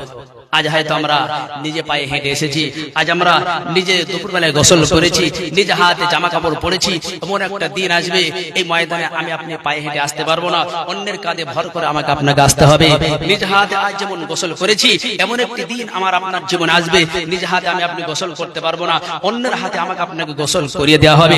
এমন একটি দিন আমার আপনার জীবনে আসবে, নিজ হাতে আজ আমাদের জামা পায়জামা আমরা পোশাক পরিধান করেছি, এমন একটি দিন আসবে নিজ হাতে আমরা পোশাক পরতে পারবো না।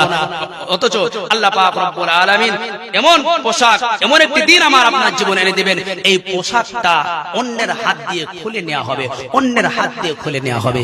আব্বা জানেরা, জানি না কার কাফনের কাপড় বাজারে চলে এসেছে, আমরা কেউ বলতে পারবো না। পারবো? বলতে পারবো না। জানি আমাদের ভিতর থেকে কার ডাক পড়ে যায়, কখন ডাক পড়ে যায়, আর ওই জায়গায় স্থান নিতে হবে। যে ঘরে কোনো বাতি নাই, কোনো সাথে নাই, কোনো জানালা নাই, কোনো দরজা নাই, আব্বা জানেরা, এই ঘরে যাওয়ার জন্য প্রস্তুত হয়ে থাকুন। দুনিয়ার সব কিছু মিথ্যা হতে পারে, ঝুট হতে পারে, এই জায়গাটায় আশা কিন্তু মিথ্যা নয়, এই জায়গাটায় আশা ঝুট নয়। মউতটা আল্লাহ পাক রব্বুল আলামিন বলছেন, ওয়াজাআত সাকরাতুল মাউত বিল হক। এই দুনিয়ার ভিতরে সব কিছু ঝুট হতে পারে, মিথ্যা হতে পারে, গলত হতে পারে। মৃত্যুটা এটা ঝুট নয়, এটা মিথ্যা নয়, এটা গলত নয়, অবশ্যই প্রত্যেকের জীবনে আসবে। আসবে কি আসবে? জোরে বলুন, আসবে কি আসবে না? অবশ্যই আসবে। আব্বা জানেরা, কোরআন দিয়ে জীবন চালান, হাদিস দিয়ে জীবন চালান। আব্বা জানেরা, আমার পর্দা নসির মা বোনদের বলবো, আল্লাহ পাক রব্বুল আলামিন আপনাদের মেধা দিয়েছেন, প্রজ্ঞা দিয়েছেন। আল্লাহ পাক রব্বুল আলামিন আপনাদের জান্নাতে যাওয়ার জন্য অনেক সহজ করে দিয়েছেন। মা বোনেরা যদি রমজানে 30টি রোজা রাখে, 5 ওয়াক্ত নামাজ আদায় করে, স্বামীর হক পালন করে, সঠিক রাস্তায় চলে, আল্লাহ পাক রব্বুল আলামিন মা বোনদের জান্নাতে যাওয়ার জন্য সহজ করে দিয়েছেন। কিন্তু আজ মা বোনেরা, আমাদের ভিতরে পর্দা নাই, আমাদের ভিতরে কথাবার্তার কোনো সাইজ নাই। স্বামীকে পর্যন্ত আমরা গালাগালিজ করি, স্বামীকে আমরা অভিশাপ দিয়ে থাকি, আমরা নাশুকরি আদায় করে থাকি, স্বামীকে গালাগালিজ করি, কট্ট ভাষায় গালাগালিজ করি। আল্লাহ রাসূল সাল্লাল্লাহু আলাইহি ওয়াসাল্লাম বলছেন, আমি আমার সাহাবাদেরকে নিয়ে একদিন একটা জঙ্গলে পাশ দিয়ে হাঁটতেছিলাম, এমন সময় জঙ্গলে একটা উট এসে নবী করিম সাল্লাল্লাহু আলাইহি ওয়াসাল্লামের পায়ে সিজদা দিল। সিজদা দেওয়ার পরে আল্লাহ রাসূলের সাহাবারা বললেন, ইয়া রাসূলুল্লাহ, হাবিবাল্লাহ, জঙ্গলে উট এসে আপনাকে সিজদা দিয়ে উটটা ধন্য হয়ে গেল, আপনি যদি অনুমতি দেন, আমরা সকলে মিলে আপনাকে সিজদা দিয়ে আমাদের জীবনকে আমরা ধন্য করে নেব। আল্লাহ রাসূল বললেন, আমার সাহাবা মণ্ডলীরা শোনো, মানুষ হয়ে মানুষকে সিজদা দেওয়া জায়েজ নেই। যদি জায়েজ থাকতো, আমি तमाम পৃথিবীর নারীদেরকে বলতাম, তারা যেন তাদের স্বামীদেরকে সিজদা করে। বলুন না সুবহানাল্লাহ। স্বামীদের মর্যাদা কতটা বুঝতে পেরেছেন? নবীজি বলছেন, মানুষ হয়ে মানুষকে সিজদা করা জায়েজ নেই।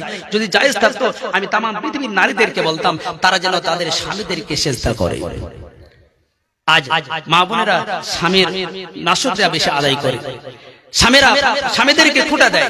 ছোট্ট একটা জিনিস যদি আপনি আনতে ভুলে যান, বাজার থেকে হয়তো কিছু একটা সাজগোজ আনতে বলেছিল, লিপস্টিক হোক, চুড়ি হোক, যাই কিছু হোক, আনতে যদি ভুলে যান, আপনার সাজগোজটা আপনার উদ্ধার করে দেবে। এমন নারী আছে, এমন মা বোনেরা আছে। বাপের বাড়ি থেকে 10,000 টাকা পেয়েছে, 5 কাঠা জমি পেয়েছে, 1 শতক জমি পেয়েছে। সেই জমিটা স্বামীকে দেওয়ার পরে বলে, আমি বাপের বাড়ি থেকে 10,000 টাকা এনেছিলাম বলে তোমার 7 গোষ্ঠীর ভাগ্য ভালো। 1 কাঠা জমি, 5 কাঠা জমি, 1 শতক জমি তোমাকে আমি এনে দিয়েছিলাম বলে আজ তোমার ভাগ্য ভালো, তা নয় তুমি পথের বিকার হয়ে থাকতে। এই যে খোঁটা দেওয়া, এই যে খোঁটা দিয়ে কথা বললাম, হযরতে বিশ্বনবী সাল্লাল্লাহু আলাইহি ওয়াসাল্লামের জীবনের দিকে তাকিয়ে দেখুন, হযরতে মা খাদিজার দিকে তাকিয়ে দেখুন। হযরতে মা খাদিজাতুল কুবরা রাদিয়াল্লাহু তাআলা আনহার সঙ্গে যখন বিশ্বনবী সাল্লাল্লাহু আলাইহি ওয়াসাল্লামের যখন বিবাহ হয়, ওই জামানার সবথেকে বড় ব্যবসায়ী ছিলেন, সবথেকে বড় ধনী ছিলেন হযরতে মা খাদিজাতুল কুবরা রাদিয়াল্লাহু তাআলা আনহা। হযরতে মা খাদিজাতুল কুবরা ওই জামানার 2 কোটি টাকার মালিক ছিলেন। কত বললাম? 2 কোটি টাকার মালিক, ওই জামানার 2 কোটি টাকার মালিক ছিলেন।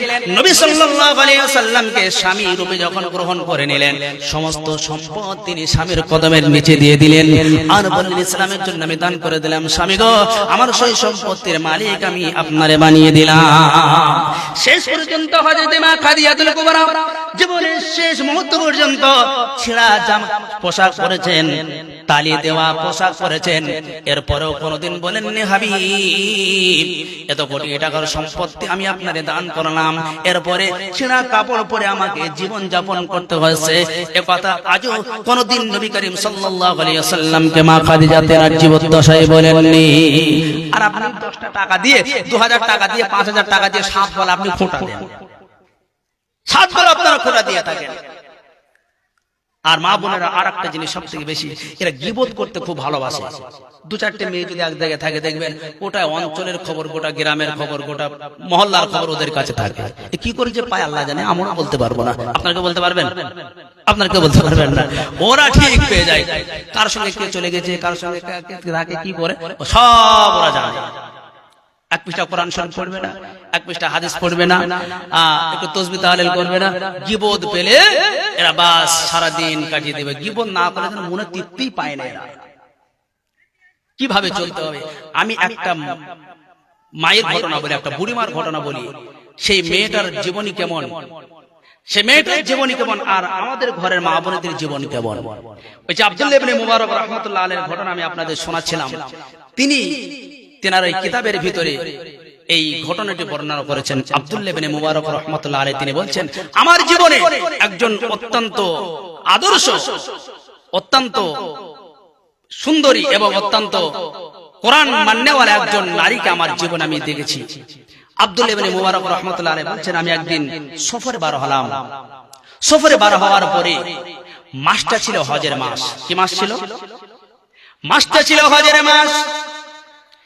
আব্দুল্লাহ ইবনে মুবারক রাহমাতুল্লাহ আলাইহি বলছেন, আমি হজ করে ফিরতেছি, এমন সময় দেখলাম মক্কার একটা তেমাতা গলিতে 3টে রাস্তা, 3টে মোড়, এমন একটি মোড়ের ভিতরে একজন বৃদ্ধা মহিলা, বুড়ি মেয়ে ছেলে একটা মোটা রুলের কাপড় পরে বসে আছে।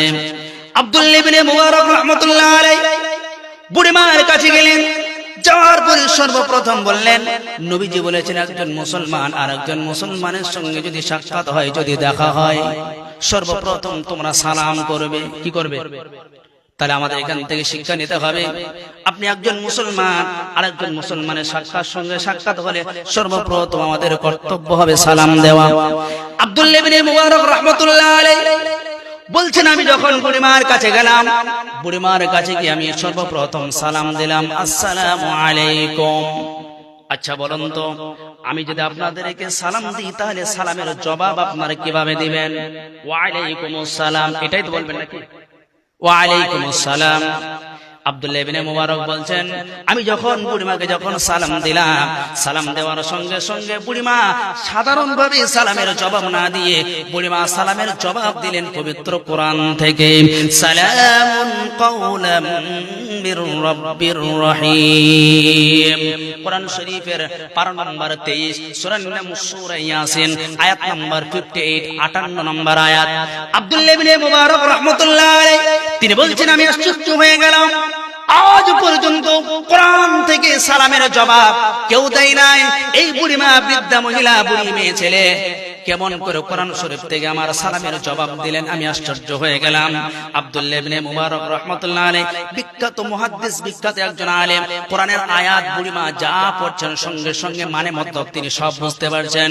আব্দুল্লাহ ইবনে মুবারক রাহমাতুল্লাহ আলাইহিকে কোরআনের আয়াত তেলাওয়াত করে বুঝিয়ে দিতে চাইলেন, আল্লাহ পাকের পক্ষ থেকে, মহান প্রভুর পক্ষ থেকে তোমার উপরে সালাম, শান্তি অবতীর্ণ হোক, বলুন না সুবহানাল্লাহ। মুসলমান ভাইরা আমার, কিন্তু আমরা সালাম দিই না, বরং আমাদের বাচ্চাদেরকে আমরা সালাম শিখাই না। দাদা হোক, আব্বা হোক, মা হোক, যে হোক, যদি বাইরে যায়, আব্বা বাইরে যাচ্ছে, কাজে যাচ্ছে, হাটে যাচ্ছে, বাজারে যাচ্ছে, দেখবেন মারা বাচ্চাদেরকে শিখিয়ে দেয়, তোমার আব্বা অমুক জায়গায় যাচ্ছে, বলো টাটা। বলে কি বলে না? জোরে বলেন কি বলে না? আল্লাহ রাসূল সাল্লাল্লাহু আলাইহি ওয়াসাল্লাম বলেন, সন্তান যদি পিতামাতার জন্য যদি দোয়া করে, আর পিতামাতা যদি সন্তানের জন্য যদি দোয়া করে, এর মধ্যে কোনো হিসাব থাকে না, পর্দা থাকে না, স্বয়ং আল্লাহর দরবারে কবুল হয়ে যায়। সালাম মানে হলো দোয়া করা। কি বললাম? সালাম মানে হলো দোয়া করা। আপনার সন্তান আপনার জন্য যদি দোয়া করে, আপনি বাইরে যাচ্ছেন, বিদেশে যাচ্ছেন, হাটে যাচ্ছেন, বাজারে যাচ্ছেন, রাস্তায় যাচ্ছেন, আপনার সন্তান যদি আপনার দোয়া দিত, আসসালামু আলাইকুম আব্বাজান, আপনি হাটে যাচ্ছেন, বাজারে যাচ্ছেন, আপনি বাইরে যাচ্ছেন, বিদেশে যাচ্ছেন, আল্লাহ পাকের রহমত, আল্লাহ পাকের সাকিনা আপনার উপর অবতীর্ণ হোক, যদি সালাম দিত, আল্লাহ পাক রব্বুল আলামিনের এই পক্ষ থেকে সালাম পাওয়ার পরে সন্তান যেহেতু আব্বার জন্য দোয়া করেছে, আব্বা রাস্তাঘাটে আর কোনোদিন অ্যাক্সিডেন্ট হওয়ার ভয় থাকতো না। কথা বলুন ঠিক কিনা? অ্যাক্সিডেন্ট হবে না, আব্বার কোনোদিন বিপদ হবে না, যেহেতু সন্তান আব্বার জন্য দোয়া করেছে, আল্লাহ পাকের রহমত নাজিল হোক। কিন্তু আজ আমাদের মা বোনেরা সালাম শিখাই না, টাটা শিখায়, বাই বাই শিখায়। টাটা মানে কি? আমি একজন নিজে থেকে এর ব্যাখ্যা বার করেছি। টাটা তার মানে হলো আব্বাজান তোমার সঙ্গে আমার লাইন কাটা। কি বললাম? আব্বা হও, মা হও, দাদু দাদি, নানা নানি যেই হও না কেন রে, তুমি বাইরে যাচ্ছ, বিদেশে যাচ্ছ, টাটা তোমার সঙ্গে আমার লাইন কাটা। তুমি মরবে কি বাঁচবে, তোমার কি অ্যাক্সিডেন্ট হবে, তুমি দেখে নাও, তোমার সঙ্গে আমার সম্পর্ক নাই। মুসলমান ভাইরা রে আমার, আমার সন্তানদেরকে সালাম শিখাবো। জোরে বলুন ইনশাআল্লাহ, জোরে বলুন ইনশাআল্লাহ। নাতিদেরকে সালাম শিখাবেন, নাতিদেরকে সালাম শিখাবেন। বাড়ির পরিবেশ তৈরি করবেন, আপনিও সালাম দিয়ে প্রবেশ করবেন বাড়িতে। আমরা যদি হঠাৎ করে যদি বাড়িতে সালাম দিয়ে ঢুকি, বিবি বলবো বাবার কোন হুজুর ওয়াজ শুনে কি বলবে, কি বলবে না? আপনি অভ্যাস নেই তো, আপনি অভ্যাস করুন, অভ্যস্ত হন ইনশাআল্লাহ। যে বাড়িতে সালাম দেয়, সর্বপ্রথম বার হওয়ার সময়, ঢোকার সময় কেউ যদি সালাম দেয়, দোয়া পড়ে কেউ যদি বাড়ি থেকে বার হয়, ঘর থেকে বার হয়, তাহলে আল্লাহ নবী সাল্লাল্লাহু আলাইহি ওয়াসাল্লাম বলছেন, কেউ যদি তার বাড়িতে সালাম দিয়ে প্রবেশ করে, ওই বাড়িতে আর দুষ্ট শয়তান থাকতে পারে না, আর শয়তান জায়গা পায় না, শয়তান তখন ভেগে চলে যায়। বলুন না সুবহানাল্লাহ। তাহলে আজ থেকে আমরা এই আমলটি কে কে করব, একটু হাত উঠিয়ে দেখান দিন ইনশাআল্লাহ। আজ থেকে আমরা আমল করব, বাড়িতে যখন প্রবেশ করব আমরা সালাম দিব ইনশাআল্লাহ। জোরে বলেন নারে তাকবীর। হাত উঠান, কে কে হাত তুলবেন, কে কে বাড়ি থেকে সালাম দেবেন, নারে তাকবীর। আপনারা দিবেন না? বলেন আপনারা দিবেন না? সালাম দেবেন না? সালাম দিলে বিয়ে হবে না, এখন যুবক আছে তো নাকি? সালাম দেবেন ইনশাআল্লাহ, জোরে বলেন ইনশাআল্লাহ। যে কথা বলতেছিলাম, আব্দুল্লাহ ইবনে মুবারক রাহমাতুল্লাহ আলাইহি বলছেন, আমি যখন বুড়িমাকে সালাম দিলাম, সালাম দেওয়ার সঙ্গে সঙ্গে বুড়িমা আমার সালামের জবাব দিলেন পবিত্র কোরআন থেকে। বুড়িমারে জিজ্ঞাসা করলাম, বুড়িমা আপনি এখানে বসে আছেন কেন? কেন আপনি এখানে বসে আছেন? বুড়িমা সঙ্গে সঙ্গে জবাব দিলেন, ওয়ামাই ইউদলিলিল্লাহু ফামা লাহু মিন হাদ। আল্লাহ যাকে পথভ্রষ্ট করে দেয়, আল্লাহ যাকে পথ হারিয়ে দেয়, সে আর কখনো পথ খুঁজে পায় না, সে আর কখনো দিশারি হতে পারে না, হিদায়াত পেতে পারে না। আব্দুল্লাহ ইবনে মুবারক রাহমাতুল্লাহ আলাইহি বুঝতে পারলেন বুড়িমা রাস্তা হারিয়ে ফেলেছেন। কি হারিয়ে ফেলেছেন? বুড়িমা রাস্তা হারিয়ে ফেলেছেন, পথ হারিয়ে ফেলেছেন। আমরা অনেক সময় রাস্তা হারা হয়ে যায়, পথ হারা হয়ে যায়, যাই কি যায় না? বলুন, যাই কি যায় না? নতুন জায়গায় গেলে দিশা বুঝতে পারি না, রাস্তা হারা হয়ে যায়, কোথা দিয়ে আসলাম কোথায় যাবো রে, রাস্তা হারা হয়ে যায়। মুসলমান ভাইরা রে আমার, আব্দুল্লাহ ইবনে মুবারক রাহমাতুল্লাহ আলাইহি বুড়িমাকে জিজ্ঞাসা করলেন, বুড়িমা আপনি কোথায় যাবেন, আপনি এখানে কেন বসে আছেন? বুড়িমা সঙ্গে সঙ্গে বললেন, ওয়ামাই ইউদলিলিল্লাহু ফামা লাহু মিন হাদ। আল্লাহ যাকে পথভ্রষ্ট করে দেয়, আল্লাহ যাকে পথ হারিয়ে দেয়, সে আর কখনো হিদায়াত হতে পারে না, সে আর কখনো পথ খুঁজে পায় না। আব্দুল্লাহ ইবনে মুবারক রাহমাতুল্লাহ আলাইহি বুঝতে পারলেন বুড়িমা রাস্তা হারিয়ে ফেলেছেন। বুড়িমাকে জিজ্ঞাসা করলাম, বুড়িমা আপনি কোথায় এসেছিলেন তাই আপনি রাস্তা হারিয়ে ফেলেছেন? কোথায় এসেছিলেন আপনি? কোথায় যাচ্ছিলেন তা আপনি রাস্তা হারিয়ে ফেলেছেন? বুড়িমা সঙ্গে সঙ্গে জবাব দিলেন পবিত্র কোরআন থেকে। বুড়িমা সঙ্গে সঙ্গে বলেন, আল হাজ্জু আশহুরুম মা'লুমাত। কোরআন শরীফের পারা নম্বর 2, সূরা নাম সূরা বাকারা, আয়াত নম্বর 197 নম্বর আয়াত। আল্লাহ পাক বলেন, আল হাজ্জু আশহুরুম মা'লুমাত। এটা হজের মাস জানা ব্যাপার। আব্দুল্লাহ ইবনে মুবারক রাহমাতুল্লাহ আলাইহি বুঝতে পারলেন বুড়িমা হজ করতে এসেছিলেন, হজ করে ফেরার পথে বুড়িমা রাস্তা হারিয়ে ফেলেছে। এবার আব্দুল্লাহ ইবনে মুবারক জিজ্ঞাসা করলেন, বুড়িমা বুঝতে পারলাম আপনি রাস্তা হারিয়ে ফেলেছেন, হজ করতে এসেছিলেন, এটা হজের মাস। বুড়িমা আপনি রাস্তা হারিয়ে, পথ হারিয়ে এই জায়গায় আপনি কতদিন বসে আছেন? বুড়িমাকে জিজ্ঞাসা করলাম, বুড়িমা রাস্তা হারিয়ে, পথ হারিয়ে এই তেমাতা গলিতে আপনি কতদিন যাবত বসে আছেন বুড়িমা? বুড়িমা সঙ্গে সঙ্গে জবাব দিলেন পবিত্র কোরআন থেকে, সালাসা লায়ালিন সাবিয়্যা। কোরআন শরীফের পারা নম্বর 16, সূরার নাম সূরা মারিয়াম, আয়াত নম্বর 10। আল্লাহ পাক বলেন সালাসা লায়ালিন সাবিয়্যা। বুড়িমা এই সূরা মারিয়ামের 10 নম্বর আয়াত থেকে জবাব দিয়ে দিলেন। বুড়িমা বলতে চাইলেন 3 দিন 3 রাত যাবত হয়ে গেল। সালাসা মানে 3, লায়ালিন মানে হলো রাত। 3 রাত অতিক্রম হয়ে গেছে, 3 রাত 3 দিন পার হয়ে গেছে। আব্দুল্লাহ ইবনে মুবারক রাহমাতুল্লাহ আলাইহি বুঝতে পারলেন বুড়িমা 3 দিন যাবত এই তেমাতা গলিতে বসে আছেন। কতদিন বসে আছেন? জোরে বলেন কয়দিন? 3 দিন 3 রাত যাবত বসে আছেন। বুড়িমারি জিজ্ঞাসা করলাম, বুড়িমা বুঝতে পারলাম আপনি 3 দিন 3 রাত যাবত বসে আছেন। বুড়িমা, ও বুড়িমা আপনি এবার বলুন, আপনি খাচ্ছেন কি, পান করতেছেন কি? খাওয়ার মতো কিছুই তো আপনার কাছে দেখতে পাই না। কে আপনারে খাওয়ায়, কে আপনারে পান করায়? বুড়িমা সঙ্গে সঙ্গে জবাব দিলেন, হুয়া ইউতঈমুনি ওয়া ইয়াসকিন ওয়া ইযা মারিজতু ফাহুয়া ইয়াশফিন। কোরআন শরীফের পারা নম্বর 19, সূরার নাম সূরা শুআরা, আয়াত নম্বর 79, 79 নম্বর আয়াত। আল্লাহ পাক বলেন হুয়া ইউতঈমুনি ওয়া ইয়াসকিন। আল্লাহ খাওয়ায়, আল্লাহ পান করায়। বলুন না সুবহানাল্লাহ। বুড়িমাকে কে খাওয়ায়? আল্লাহ খাওয়ায়, আল্লাহ পান করায়। আর আমাদেরকে কে খাওয়ায়? জোরে বলুন না কে খাওয়ায়? আওয়াজ দিতে হবে, কে খাওয়ায়? আল্লাহ খাওয়ায়, আল্লাহ পান করায়। কিন্তু আজ আমাদের কি হয়ে গেল? আজ আমি ব্যবসা আছে বলে আমি খেতে পাই, আমার চাকরি আছে বলে আমি খেতে পাই, আমার বাণিজ্য আছে বলে আমি খেতে পাই, জায়গা জমি সম্পদ আছে বলে আমি খেতে পাই, 2টো ছেলে বেঁচে আছে বলে আমি খেতে পাই। বলুন তো হুয়া ইউতঈমুনি ওয়া ইয়াসকিন, রিজিকের মালিক যিনি, তিনি কে? জোরে বলতে হবে, তিনি কে? তিনি হলেন আল্লাহ। আল্লাহ পাক রব্বুল আলামিন বলেন হুয়া ইউতঈমুনি ওয়া ইয়াসকিন। বুড়িমা এই আয়াত থেকে জবাব দিয়ে দিলেন, আমাকে আল্লাহ খাওয়ায়, আল্লাহ পান করায়। আব্দুল্লাহ ইবনে মুবারক রাহমাতুল্লাহ আলাইহি বুড়িমাকে জিজ্ঞাসা করলেন, বুড়িমা আমার কাছে কিছু খাবার আছে, আপনি কি খাবেন? আমার কাছে কিছু খাবার আছে, আপনি কি খাবেন?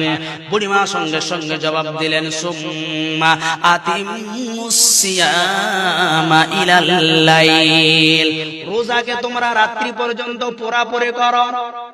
আব্দুল্লাহ ইবনে মুবারক রাহমাতুল্লাহ আলাইহি বুঝতে পারলেন বুড়িমা যেহেতু এই আয়াত পড়তেছেন, সুম্মা আতিমুস সিয়ামা ইলাল লাইল, রোজাকে তোমরা রাত্রি পর্যন্ত পুরাপুরি করো, তার অর্থ হলো বুড়িমা রোজা অবস্থায় আছেন, সন্ধ্যা পর্যন্ত বুড়িমা কিছু খাবেন না। রোজাকে তোমরা রাত্রি পর্যন্ত পুরাপুরি করো, বুড়িমা যেহেতু আয়াত পড়তেছেন, আব্দুল্লাহ ইবনে মুবারক রাহমাতুল্লাহ আলাইহি বুঝতে পারলেন বুড়িমা কিছু খেতে রাজি নন, তিনি রোজা অবস্থায় আছেন, তার মানে সন্ধ্যা পর্যন্ত, রাত্রি পর্যন্ত বুড়িমা কিছু খাবেন না। আব্দুল্লাহ ইবনে মুবারক রাহমাতুল্লাহ আলাইহি এবার বুড়িমাকে জিজ্ঞাসা করলেন, বুড়িমা এটা তো রোজার মাস নয়, এটা তো হজের মাস। কিসের মাস? জোরে বলুন না কিসের মাস? এটা তো রোজার মাস নয়, এটা তো হজের মাস। বুড়িমা আপনি কেমন রোজা রেখেছেন? আপনি কেমন রোজা রেখেছেন বুড়িমা? বুড়িমা সঙ্গে সঙ্গে জবাব দিলেন, ওয়া মান তাতাওয়া খায়রান ফাইন্নাল্লাহা শাকিরুন আলিম। তোমরা যা নেক কাজ করবে, তোমরা যা ভালো কাজ করবে, আল্লাহ পাক রব্বুল আলামিন তার প্রতিবদলা দিবেন। বুড়িমা বলতেছেন শুধু রোজার মাসে কি রোজা রাখা যায়? রোজা ছাড়াও রোজা রাখা যায়। গোটা বছরে 5টা দিন রোজা রাখা হারাম। কয়টা দিন বললাম? মনে রাখবেন, একটা মাসালা আমি প্রথমে বলেছি, একটি মাসালা কেউ যদি শিক্ষা করে 1000 রাকাত নফল নামাজ পড়লে যে পরিমাণে সওয়াব হয়, এত পরিমাণে সওয়াব আল্লাহ পাক আপনার আমলনামার খাতায় লিখে দিবেন। বলুন না সুবহানাল্লাহ, জোরে বলুন না সুবহানাল্লাহ। তাহলে একটি মাসালা আমি আপনাদেরকে শিখিয়ে দিই। মাসালা হলো এই, গোটা বছরে রোজা রাখা যায়, গোটা বছরে 5টা দিন রোজা রাখা হারাম। কয়টা দিন? জোরে বলুন কয়টা দিন? 5টা দিন রোজা রাখা হারাম। ঈদের দিন, বকরা ঈদের দিন, বকরা ঈদের পরে আর 3 দিন, তাহলে কয়টা দিন হলো? ঈদের দিন 2 ঈদ, আর বকরা ঈদের পরে আর 3 দিন। এই 5টা দিন রোজা রাখা হারাম, আল্লাহ পাক নিষেধ করেছেন। যদি রোজা রাখেন আপনার কাবিরা গুনাহ হবে। যেটা আল্লাহ নিষেধ করেছেন সেটা আল্লাহ পাকের হুকুম, তাই তো নাকি? যে আল্লাহ পাক বললেন সেটাও হুকুম, যেটা নিষেধ করবেন সেটাও তো আল্লাহর হুকুম, তাই তো নাকি? আপনি যদি ঈদের দিন যদি আপনি রোজা রাখেন, আজ সবাই রোজা রাখে, কেউ রোজা রাখেন, আমি আজই রোজা রাখবো, আপনি যদি এই পণ্ডিতকে রোজা রাখেন, আল্লাহকে যদি বলেন আল্লাহ আজ সব মানুষ রোজা রাখলো না, আমি ঈদের দিন আমি রোজা রাখলাম, আল্লাহ তোমাকে আমি এত ভালোবাসি, আল্লাহ তো পিটাবো তো আয় আমার কাছে, বলবে কি বলবে না? তা আল্লাহ নিষেধ করেছেন। মুসলমান ভাইরা আমার, আব্দুল্লাহ ইবনে মুবারক রাহমাতুল্লাহ আলাইহি বুঝতে পারলেন বুড়িমা নফল রোজায় ব্যস্ত আছেন। গোটা বছর নফল রোজা রাখা যায়, গোটা বছর আপনি রোজা রাখতে পারেন, কোনো অসুবিধা নাই। আব্দুল্লাহ ইবনে মুবারক বুঝতে পারলেন বুড়িমা নফল রোজায় ব্যস্ত আছেন। বুড়িমারে জিজ্ঞাসা করলাম, বুড়িমা কেউ যদি সফরে হালতে থাকে সে তো রোজা নাও রাখতে পারে, এমনকি রোজার মাসে কেউ যদি সফর হালতে থাকে, রোজার মাস চলতেছে, আপনি যাবেন বোম্বে যাবেন, কেরালায় যাবেন, চেন্নাই যাবেন, সফরে যাবেন, দূর দূরান্তে কোথাও যাবেন, আপনার জন্য রোজা ছাড় আছে, রোজা আপনি নাও রাখতে পারেন, পরে কিন্তু আপনার কাজা তুলতে হবে, ওই সময় আপনি রোজা নাও রাখতে পারেন। ও বুড়িমা, আপনি তো সফরে আছেন, আপনি তো হজ করতে এসেছেন, আপনি তো রোজা নাও রাখতে পারতেন। বুড়িমা সঙ্গে সঙ্গে জবাব দিলেন, ওয়া আনতাসুমু খায়রুল লাকুম ইন কুনতুম তা'লামুন। রোজার মাসে রোজা রাখাটাই হলো উত্তম, যদি তোমরা যা তা জানতো অবশ্যই তোমরা তা পালন করতে। অনেক সময় রোজার মাসে রোজা রাখতে না কেউ, সফরের মাধ্যমে আল্লাহ পাক অবশ্যই ছাড় দিয়েছেন, তারপরেও কিন্তু রোজার মাসে রোজা রাখাটাই কি উত্তম, রোজার মাসে রোজা রাখাটাই হলো উত্তম। মুসলমান ভাইরা আমার, আব্দুল্লাহ ইবনে মুবারক রাহমাতুল্লাহ আলাইহি এবার বুড়িমাকে প্রশ্ন করলেন, বুড়িমা ঠিক আছে, আমি আশেপাশে কোন জায়গায় পানি দেখতে পাচ্ছি না, বুড়িমা আপনি কিভাবে ওযু করতেছেন, আপনি কিভাবে নামাজ পড়তেছেন, আপনি ওযু কিভাবে করতেছেন, আপনি নামাজ কিভাবে আদায় করতেছেন? বুড়িমা সঙ্গে সঙ্গে জবাব দিলেন, ফালাম তাজিদু মাআ ফাতায়াম্মামু সাঈদান তাইয়্যিবা। দেখুন ইসলাম কত সহজ। বুড়িমা সঙ্গে সঙ্গে পবিত্র কোরআনুল কারীম থেকে জবাব দিলেন, সূরা মাইদার 6 নম্বর আয়াত থেকে জবাব দিয়ে দিলেন, ফালাম তাজিদু মা, যদি তোমরা পানি না পাও, ফাতায়াম্মামু সাঈদান তাইয়্যিবা, তবে তোমরা পাক মাটির দ্বারা তায়াম্মুম করে নাও। তায়াম্মুম জানেন আপনারা? তায়াম্মুম শুনেছেন তো? আপনাকে ডাক্তার নিষেধ করেছে, আপনার হাত কেটে গেছে, পা কেটে গেছে, জ্বর হয়েছে, পানি আপনার জন্য স্পর্শ করা আপনার জন্য অসুবিধা আছে, কোনো অসুবিধা নেই। আল্লাহ পাক রব্বুল আলামিন বলেন পানি নাড়বে না, হাত কেটে গেছে, পা কেটে গেছে, অসুবিধা আছে, পানি নাড়লে তোমার শরীরে তোমার ক্ষতি হবে, তুমি তায়াম্মুম করো, তায়াম্মুম করলে ওযু হয়ে যায়, গোসল হয়ে যায়, কোনো অসুবিধা নেই। বলুন না সুবহানাল্লাহ। ইসলাম এমন কঠিন নয় যে আপনি সেটা পালন করতে পারবেন না। আল্লাহ পাক রব্বুল আলামিন বলেন, ফালাম তাজিদু মা, যদি তোমরা পানি না পাও, তবে ফাতায়াম্মামু সাঈদান তাইয়্যিবা, পাক মাটির দ্বারাই তোমরা তায়াম্মুম করে নাও। আব্দুল্লাহ ইবনে মুবারক রাহমাতুল্লাহ আলাইহি বুঝতে পারলেন বুড়িমা তায়াম্মুম করে করে তিনি নামাজ আদায় করতেছেন। বুড়িমা পানি পাচ্ছেন না, কি করে নামাজ আদায় করছেন?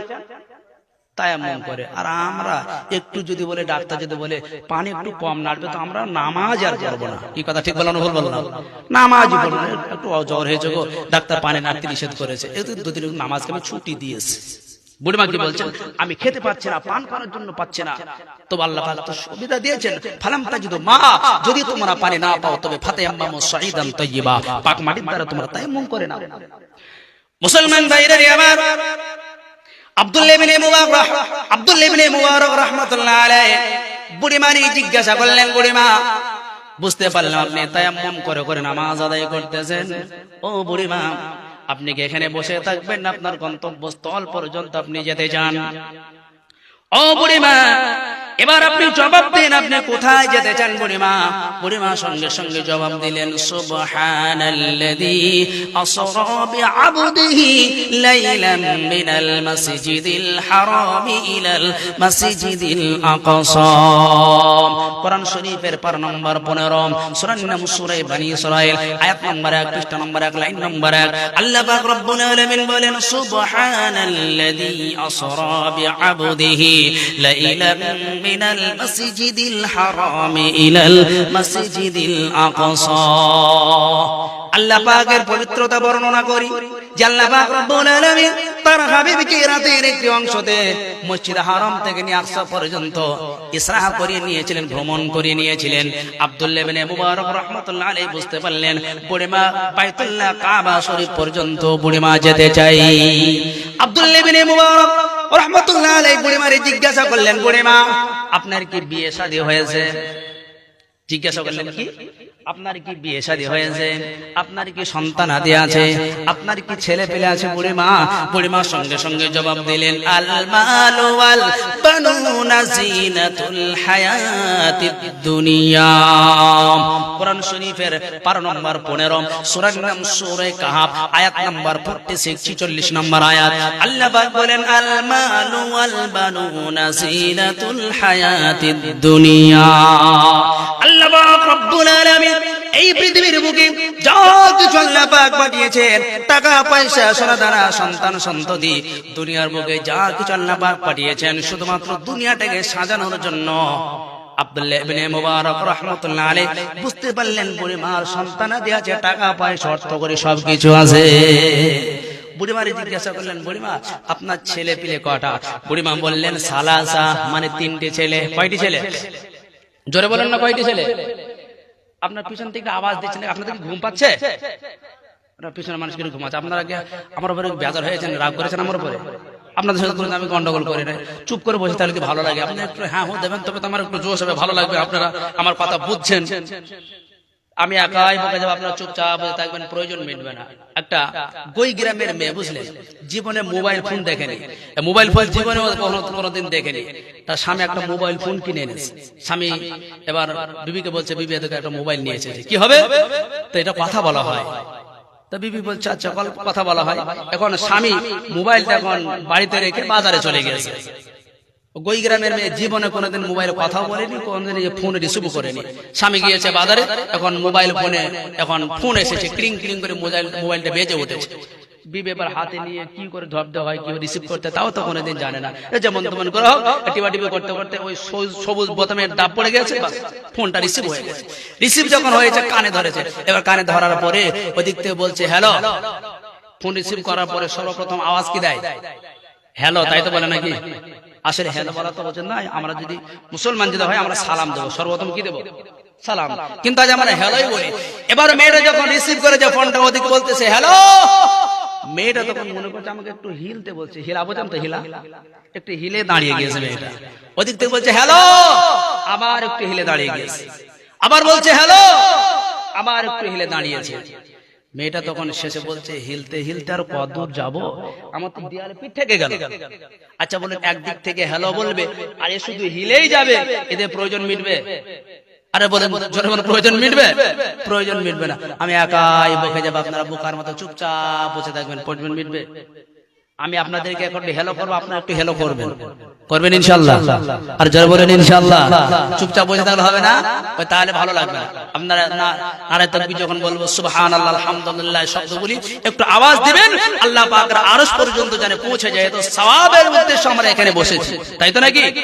সুবহানাল্লাহ বলবেন 10টি নেকি হবে, আলহামদুলিল্লাহ বলবেন 10টি নেকি হবে।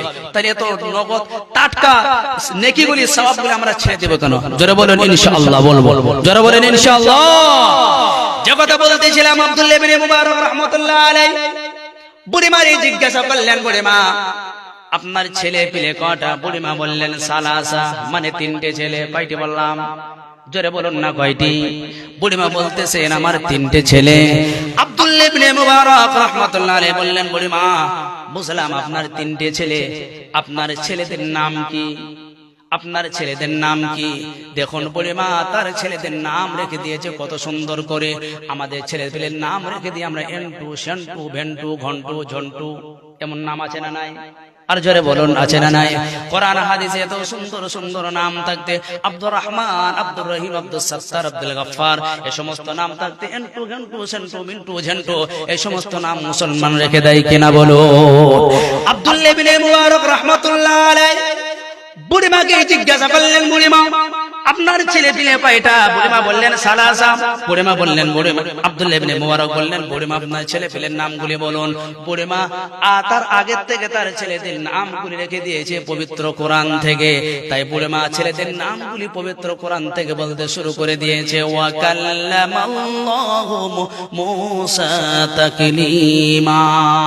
কোরআন শরীফের পারা নম্বর 6, সূরার নাম সূরা নিসা, আয়াত নম্বর 164 নম্বর আয়াত। আল্লাহ পাক রব্বুল আলামিন বলেন, ওয়া কাল্লামাল্লাহু মূসা তাকলিমা। আব্দুল্লাহ ইবনে মুবারক রাহমাতুল্লাহ আলাইহি বুঝতে পারলেন বুড়িমার বড় ছেলের নাম হলো মূসা। কি নাম বললাম? জোরে বলুন না, কি নাম? বড় ছেলের নাম হলো মূসা। আব্দুল্লাহ ইবনে মুবারক রাহমাতুল্লাহ আলাইহি বুড়িমারে জিজ্ঞাসা করলেন, বুড়িমা, ও বুড়িমা, আপনি বললেন আপনার 3টে ছেলে, তাহলে আপনার দ্বিতীয় ছেলের নামটা কি? বুড়িমা সঙ্গে সঙ্গে জবাব দিলেন, ওয়া কাল্লামা ওয়াত্তাখাযাল্লাহু ইব্রাহিমা খলিলা। কোরআন শরীফের পারা নম্বর 5, সূরার নাম সূরা নিসা, আয়াত নম্বর 125 লিখে রাখুন, দেখে নেবেন। বুড়িমা বলতেছেন, ওয়াত্তাখাযাল্লাহু ইব্রাহিমা খলিলা। আব্দুল্লাহ ইবনে মুবারক রাহমাতুল্লাহ আলাইহি তিনি বুঝতে পারলেন বুড়িমার দ্বিতীয় ছেলের নাম হলো ইব্রাহিম। কি নাম বললাম? 3টে ছেলের নাম আমি আপনাদের শেষে জিজ্ঞাসা করব, ঠিক আপনাদের মনে থাকে কিনা, তারপরে বুঝবো যে আপনারা আমার বক্তব্য কেমন ধ্যান দিয়ে শুনছেন ইনশাআল্লাহ। নাম 3টে মনে থাকবে? বড় ছেলের নাম কি বললাম? মূসা। দ্বিতীয় ছেলের নাম ইব্রাহিম। দ্বিতীয় ছেলের নামটা কি বলুন বুড়িমা? বুড়িমা বলতেছেন আমার তৃতীয় ছেলের নাম হলো ইয়া ইয়াহইয়া খুদিল কিতাবা বিকুওয়া। কোরআন শরীফের পারা নম্বর 16, সূরার নাম সূরা মারইয়াম, আয়াত নম্বর 12, পৃষ্ঠা নম্বর 5, লাইন নম্বর 1। আল্লাহ পাক বলেন, ইয়া ইয়াহইয়া খুদিল কিতাবা বিকুওয়া। ইয়া ইয়াহইয়া, কিতাবকে তুমি মজবুতের সঙ্গে ধারণ করো। বুড়িমা যখন জবাব দিলেন, আব্দুল্লাহ ইবনে মুবারক বুঝতে পারলেন বুড়িমার তৃতীয় ছেলের নাম হলো ইয়াহইয়া। কি নাম? বড় ছেলের নাম হলো মূসা, দ্বিতীয় ছেলের নাম হলো ইব্রাহিম, আর তৃতীয় ছেলের নাম হলো ইয়াহইয়া। বলুন না সুবহানাল্লাহ। বুড়িমা বলছেন আমার 3টে ছেলের নাম আমি পবিত্র কোরআন থেকে রেখে দিয়েছি। আমাদের সন্তানদের নামগুলি আমরা বলুন কোরআন থেকে রাখি নাকি সিনেমা থেকে রাখি? চলে বলুন। সিনেমা থেকে, সিনেমার নায়ক নায়িকা যত ভালো ভালো নাম আছে না, ওইগুলি আমাদের ছেলেদের মেয়েদের জীবনে আমরা ফিট করে দিই। সব নাম, তারপর আপনার যত নায়ক নায়িকার নাম আছে ওইগুলি আমার মেয়েদের রেখে দিই, ছেলেদের রেখে দিই। মুসলমান ভাইরা আমার জীবনে দেখুন, আম্মা জানেরা বুড়িমার জীবনে বলছে আপনাদের জন্য, বুড়িমার জীবনে দেখুন আর আমাদের জীবনে দেখুন, আমরা সারাদিনে কয় পৃষ্ঠা কোরআন শরীফ পড়ে কতটা গিল্লাগি বোধ করি। আর বুড়িমা তিনি কথা বলছেন সব পবিত্র কোরআন থেকে। তিনি বলছেন আমার 3টে ছেলের নাম আমি পবিত্র কোরআন থেকে রেখে দিয়েছি। দুনিয়াতে যদি ছেলে পেলের নাম উল্টো পাল্টা যদি রেখে দেন, আপনাকে দুনিয়াতেই মার খেতে হবে। পরকালে তো মার খেতেই হবে, দুনিয়াতেই মার খেতে হবে। কেমন? একজন ছেলে একজন তার ছেলের নাম রেখেছে আর পাশ নে। কি বললাম? ছেলের নাম রেখেছে আর পাশ নে। এখন বাচ্চা ছেলে 6-7 বছর বয়স হয়ে কিন্তু গুটগুট করে খেলা করতে করতে কোথায় ঘুরতে চলে গেছে। এখন তার বাপ তার ছেলেকে খুঁজতে বার হয়েছে, নদীর ধার দিয়ে খুঁজতে বার হয়েছে, আর পাশ নে আর পাশ নে আর পাশ নে, কোথায় গেলে বলতে বলতে যাচ্ছে। ওই নদীতে নতুন একটা জেলে যারা মাছ ধরে তাদেরকে আপনারা কি বলেন? জেলে বলেন তো নাকি? নতুন জেলে মাছ ধরতে এসেছে। প্রথম দিন এসে বড় সাইজের একটা ভেটকি মাছ, একটা রুই মাছ পেয়েছে, বুঝলেন? বড় সাইজের একটা মাছ পেয়েছে। এখন এ বলতে বলতে যাচ্ছে আর পাশ নে আর পাশ নে আর পাশ নে। জেলে মনে করছে আমি নতুন জেলে একটা মাছ পেয়েছি বলে ও বেটার মনে মনে হয় হিংসা হচ্ছে, বুঝতে পেরেছেন? নৌকাটা ধারে লাগিয়ে এখন ওকে ডাক দেবে, কি হয়েছে? আমি বড় মাছ পেয়েছি তো তোর বাপের কি? তুই আর পাশ নে, তুই বলার কে? এখন নৌকার ধারে লাগিয়ে নৌকা থেকে নেমে নৌকা টাঙ্গে, ওটাকে আপনারা কি বলেন? নৌকা যেটা দিয়ে টানিয়ে বটি বলেন না দাঁড় বলেন? বটি, বটি। হাতে বটি ছিল, পীর সুদা ধড় ধড় 2 শার্ট বসিয়ে দিয়েছে। বদমাইশ, আমি মাছ পেলে তো তোর বাপের কি? 2 ঘাই যখন বসিয়ে দিয়েছে তখন মনে মনে চিন্তা করছে, হায় রে, এরকম তো হয় না। আমি আমার ছেলেকে আমি এর আগেও ডেকেছি, আর পাশ নিয়ে নাম রেখেছি, আর পাশ নিয়ে বলে এর আগেও ডেকেছি। আজ জেলে হঠাৎ করে আসলে আর আমাকে মারলো, কারণটা কি? এরকম তো হয় না, এরকম তো হয় না।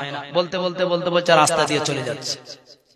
এখন রাস্তা দিয়ে হাঁটছে, ওই রাস্তা দিয়ে একজন রুমালওয়ালা আপনাদের এলাকায় আসে না, সাইকেল করে রুমাল টুমাল বিক্রি করতে আসেন, এটা সেটা বিক্রি করতে আসে। এক রুমালওয়ালা রুমাল বিক্রি করতে করতে আসছিল ওই রাস্তা দিয়ে, এ তখন না, এখন একটা বাচ্চা ছেলে আসছিল ওই রাস্তা দিয়ে। বাচ্চা ছেলে আসতে ছিল ঘোড়ায় চেপে, বাচ্চা ছেলে হয়েছে তো কি হয়েছে, কিন্তু চেহারাটা মোটেই ভালো না, একবারে কালো কুসির, দাঁত গুলো যেন ফাঁকা, ঠোঁটগুলি যেন মোটামুটি মোটা মোটা। এখন কিন্তু বাচ্চা ছেলে, এ তখন বলতে বলতে যাচ্ছে, এরকম তো হয় না, এরকম তো হয় না। বাচ্চা ছেলে মনে করছে আমি বাচ্চা ছেলে, আমার চেহারা ভালো নয়, সেজন্য আমাকে দেখেই মনে হয় এ কথা বলতে যে এরকম তো হয় না। ঘোড়ার পিঠ থেকে নেমে এখন বলছে, এই আল্লাহ আমাকে যেমন বানিয়েছে এটাই ভালো, এরকম তো হয় না, তুই বলার কে রে? ঘোড়া তাড়ায়, ঘোড়া খেদায়, এটাকে কি বলে? চাবুক। চাবুক, ওর হাতে চাবুক ছিল, চাবুক দিয়ে পিঠ শুধু ষাট বসিয়ে দিয়েছে। বেটা বেটা, আল্লাহ আমাকে যেমন বানিয়েছে এটাই আমার ভালো, তুই এরকম তো হয় না, তুই বলার কে? এখন এই বলছে, চিন্তা করছে, তাই তো ওদিকে জেলের কাছে মার খেলাম, এদিকে বাদশার ছেলের কাছে মার খেলাম, দেখি এবার কোন মাঠটা বড়। বুঝতে পারছেন, মনে মনে একটা মাপ কাটি দিয়ে দেখছে কোন মাঠটা বড়। ভারী জিনিস দিয়ে যদি আঘাত করা হয়, অপরে ততটা কিছু বুঝতে পারা যায় না, ভিতরে আঘাত হয়, অপরে অতটা বুঝতে পারা যায় না। কিন্তু চাবুকের মার ভিতরে অত আঘাত হবে না, কিন্তু অপরটা ছিলছিল করবে কি করবে না, অপরটা একবার ছিলবিল করতেছে। এখন মনে মনে মাপ কাটি দিয়ে দেখছে কার মারটা বড়, বুঝছেন? ও দেখছে ওটার চেয়ে এটা বড়, তার মানে জেলের মারের থেকে বাসার ছেলের মারটা বড়, ওটার থেকে এটা বড়, ওটার থেকে এটা বড়, বলতে বলতে রাস্তা দিয়ে চলে যাচ্ছে। এখন ওই রাস্তা দিয়ে আসতেছিল একটা রুমালওয়ালা, সাইকেল করে রুমাল বিক্রি করতে আসতেছিল। এখন সাইকেলওয়ালা কথাটা শোনার পরে মনে করছে যে বেটা যেহেতু বলছে ওটার থেকে এটা বড়, তার মানে আমার রুমালটা বড়, আমার আগে কোনো ছোট রুমালওয়ালা এই রাস্তা দিয়ে গিয়েছে। ও বলতেছে এটার থেকে ওটা বড়, ওটার থেকে এটা বড়, ওটার থেকে এটা বড়। এই বলতে বলতে রাস্তায় যে যখন অতিক্রম করতেছে, রুমালওয়ালা তখন বুঝতে পারলো আমার রুমালটা বড়, এই জন্য আমার হয়তো আমার জন্য প্রশংসা করতেছে। সাইকেলটা দাঁড় করালো, দাঁড় করিয়ে এখন ওই ভাইকে বলতেছে, ভাই এই যে অম্বরপুরে গ্রামে আমি যাব সামনে ব্যবসা করতে, আমার আগে কি কেউ কোনো ছোট রুমালওয়ালাকে এই গ্রামে কি প্রবেশ করেছে? তাহলে আমি আর যাব না। তুমি যেহেতু বলতেছো ওটার থেকে এটা বড়, তার মানে আমার রুমালটাই বড়। আবার বলতেছে ওটার থেকে এটা বড়। কয়েকবার বলার পরে এখন এই সাইকেলওয়ালা রুমালওয়ালা মুখ শুধু দুই ফাইট বসিয়ে দিয়েছে। আরে তোকে আমি জিজ্ঞাসা করছি আমার আগে কোনো রুমালওয়ালা গিয়েছে কিনা, তুই একই কথা বারবার বলে যাচ্ছিস, ওটার থেকে এটা বড়, ওটার থেকে এটা বড়। আরে ভাই হ্যাঁ বুঝতে পারলাম আমার রুমালটা বড়, তো আমার আগে কোনো ছোট রুমালওয়ালাকে রাস্তা দিয়ে গিয়েছে, আবার বলছে ওটার থেকে এটা বড়। দুই ফাইট যখন মুখ দিয়ে শুধু যখন বসিয়ে দিয়েছে। আচ্ছা বলুন, মার খেলে কয় জায়গায়? জোরে বলেন না, কয় জায়গায়? 3 জায়গায়। কিসের জন্য? ওই নাম রাখার জন্য। ছেলের নাম উল্টো পাল্টা রেখেছে। আপনি যদি আপনার ছেলের নাম উল্টো পাল্টা রাখেন, দুনিয়াতে আপনাকে মার খেতে হবে, পরকালে তো আছে ইস্টা। মুসলমান ভাইয়েরা রে আমার, সন্তানের নাম উল্টো পাল্টা রাখার জন্য পিতাকে যদি 3 জায়গায় মার খাওয়া লাগে, বলুন তো উল্টো পাল্টা নাম রাখার জন্য পিতাকে কিয়ামতের দিন কয় জায়গায় মার খাওয়া লাগবে? মুসলমান ভাইয়েরা রে আমার, কথা ভুলে যাবেন না, বিষয় ভুলে যাবেন না। বলতেছিলাম বুড়িমার ঘটনা, মনে আছে নাকি? আব্দুল্লাহ ইবনে মুবারক রাহমাতুল্লাহ আলাইহি বলতেছেন, বুড়িমা আপনার কয়টা ছেলে? 3টা ছেলে। বুড়িমা জানিয়ে দিলেন 3টা ছেলে। 3টা ছেলের নাম কি এবার কার মনে আছে বলুন? মুসা, ইব্রাহিম আর ইয়াহইয়া। মাশাআল্লাহ, বড় নাম ছেলে, বড় ছেলের নাম হলো মুসা, দ্বিতীয় ছেলের নাম হলো ইব্রাহিম, তৃতীয় ছেলের নাম হলো ইয়াহইয়া। আব্দুল্লাহ ইবনে মুবারক রাহমাতুল্লাহ আলাইহি বুড়িমাকে বললেন, বুড়িমা আপনার গন্তব্যস্থল পর্যন্ত, আপনার জায়গা পর্যন্ত আপনাকে যদি আমি পৌঁছে দেওয়ার দায়িত্বটা নেই, বুড়িমা আপনি কি আমার সঙ্গে যাবেন কিনা বলুন? আপনি কি আমার সঙ্গে যাবেন? বুড়িমা সঙ্গে সঙ্গে জবাব দিলেন, ওয়ামান তাতাওয়া খায়রান ফাইন্নাল্লাহা শাকিরুন আলীম। তোমরা যা নেক কাজ করবে, তোমরা যা ভালো কাজ করবে, আল্লাহ পাক রব্বুল আলামিন তার প্রতিফলটা দিবেন। আব্দুল্লাহ ইবনে মুবারক রাহমাতুল্লাহ আলাইহি বুঝতে পারলেন বুড়িমা আমার এই কাজটা কি ভালো কাজ বলে মনে করে নিয়েছেন। তাহলে বুঝতে পারলাম বুড়িমা আমার সঙ্গে যেতে রাজি হয়ে গেছেন। এবার বুড়িমাকে বললাম, বুড়িমা আমার যে উটটা আছে, এই উটটার উপরে আপনি উঠে বসুন। আব্দুল্লাহ ইবনে মুবারক তিনি তিনার জীবনে লিখতেছেন, আমি যখন আমার উটটাকে বসিয়ে দিলাম, বুড়িমাকে বললাম, বুড়িমা আপনার গন্তব্যস্থল পর্যন্ত আপনাকে পৌঁছে দেব, আপনি আমার উটের উপরে উঠে বসুন, আপনি আমার উটের উপরে উঠে বসুন। জি, যাদের খাওয়া দাওয়া বাকি আছে, প্রায় রাত 12টা বাজতে চলল, 10 মিনিট বাকি আছে, খাওয়া দাওয়া করে নিতে পারেন। আব্দুল্লাহ ইবনে মুবারক রাহমাতুল্লাহ আলাইহি বলতেছেন, বুড়িমা আপনার গন্তব্যস্থল পর্যন্ত আপনাকে আমি পৌঁছে দেওয়ার দায়িত্বটা যদি গ্রহণ করে নি, আপনি কি আমার সঙ্গে যাবেন? বুড়িমা কোরআনে আয়াত দ্বারা জানিয়ে দিলেন, হ্যাঁ যেতে রাজি আছি। যেহেতু এটা ভালো কাজ, উপকার করা ভালো কাজ না খারাপ কাজ বলো? উপকার করা হলো ভালো কাজ। আব্দুল্লাহ ইবনে মুবারক রাহমাতুল্লাহ আলাইহি বুড়িমা বুঝতে পারলেন, যে বুড়িমাকে বুঝতে পারলেন বুড়িমা আমার সঙ্গে যেতে রাজি আছেন। বুড়িমার জন্য উটটাকে আব্দুল্লাহ ইবনে মুবারক বসিয়ে দিলেন। উট ছিল, উটটাকে বসিয়ে দিলেন, কারণ উটকে না বসালে তার উপরে উঠে বসা সম্ভব নয়, ঠিক কিনা বলো? উট হলো লম্বা জিনিস। এবার আব্দুল্লাহ ইবনে মুবারক রাহমাতুল্লাহ আলাইহি উটটাকে যখন বসিয়ে দিয়েছেন, বুড়িমার চিন্তাধারা দেখুন আম্মা জানেরা গো, খুব কান খুলে শ্রবণ করবেন। বুড়িমা চিন্তা করলেন আব্দুল্লাহ ইবনে মুবারক সে হলো একজন পরপুরুষ, ঠিক কিনা বলো? তার সঙ্গে রাস্তায় পরিচয় হয়েছে, সে হলো পরপুরুষ। আমি যখন উটের উপরে উঠে বসতে যাব, তখন আমার পায়ের কাপড় সরে যাবে। যাবে কি যাবে না বলো? আপনারা যখন সাইকেলে চাপতে যান, বাসে ট্রেনে যখন উঠতে যান, লুঙ্গি সরে যায় কি যায় না বলো? আরে জোরে বলুন, যাই কি যায় না? আমি যখন আব্দুল্লাহ ইবনে মুবারক উটের উপরে যখন উঠে বসতে যাব, তখন আমার পায়ের কাপড় সরে যাবে। আর আব্দুল্লাহ ইবনে মুবারক যদি দেখে ফেলে, আমার শরীর যদি দেখে ফেলে, কিয়ামতের কঠিন ময়দানে আল্লাহ পাকের আদালতে আমাকে সেদিন জবাব দিয়ে হতে হবে। আব্দুল্লাহ ইবনে মুবারক রাহমাতুল্লাহ আলাইহি লক্ষ্য করে এই বুড়িমা পবিত্র কোরআন শরীফের আয়াত পড়তেছেন, কুল্লিল মুমিনিনা ইয়াকুযু মিন আবসারিহিম। আল্লাহ পাক রব্বুল আলামিন আদেশ করেছেন, তামাম পৃথিবীর পুরুষেরা শোনো, তোমাদের চক্ষুকে তোমরা হেফাজত করে নাও, কোন পর নারীর দিকে যেন দৃষ্টিপাত না হয়। আব্দুল্লাহ ইবনে মুবারক বুঝতে পারলেন বুড়িমা পর্দার আয়াত পড়তেছেন, তার মানে হলো আমাকে মুখটা অন্যদিকে ফেরাতে বলতেছেন, আমাকে পর্দা হতে বলতেছেন। আব্দুল্লাহ ইবনে মুবারক রাহমাতুল্লাহ আলাইহি বলছেন, আমি যখন অন্যদিকে মুখ ফিরিয়ে দাঁড়িয়ে গেলাম, আব্দুল্লাহ ইবনে মুবারকের পিছনে হলেন বুড়িমা, আর আমি অন্যদিকে মুখটা ফিরিয়ে দাঁড়িয়ে গেলাম, আমি যেন বুড়িমাকে না দেখতে পাই, অন্যদিকে মুখটা আমি ফিরিয়ে নিলাম। এমন সময় আব্দুল্লাহ ইবনে মুবারক রাহমাতুল্লাহ আলাইহি বলতেছেন, বুড়িমা এবার উটের উপর উঠে বসেছেন, উটের উপরে উঠে বসেছেন। এবার উট সেও চিন্তা করলো, হারে যিনি আমার পিঠে বসেছেন ইনি তো আমার মালিক নন, ইনি যদি আমাকে নিয়ে মারধর যদি শুরু করে দেন, তাহলে আমি বেকায়দায় পড়ে যাব। তাই বুড়িমা সঙ্গে সঙ্গে যখন উটের উপরে যখন উঠে বসেছেন, উটটা সঙ্গে সঙ্গে লাফ মেরে উঠে পড়েছে। উটটা ছটকা দিয়ে লাফ মেরে উঠে পড়েছে, আর বুড়িমা উট থেকে চট করে জমিনে পড়ে গিয়েছে।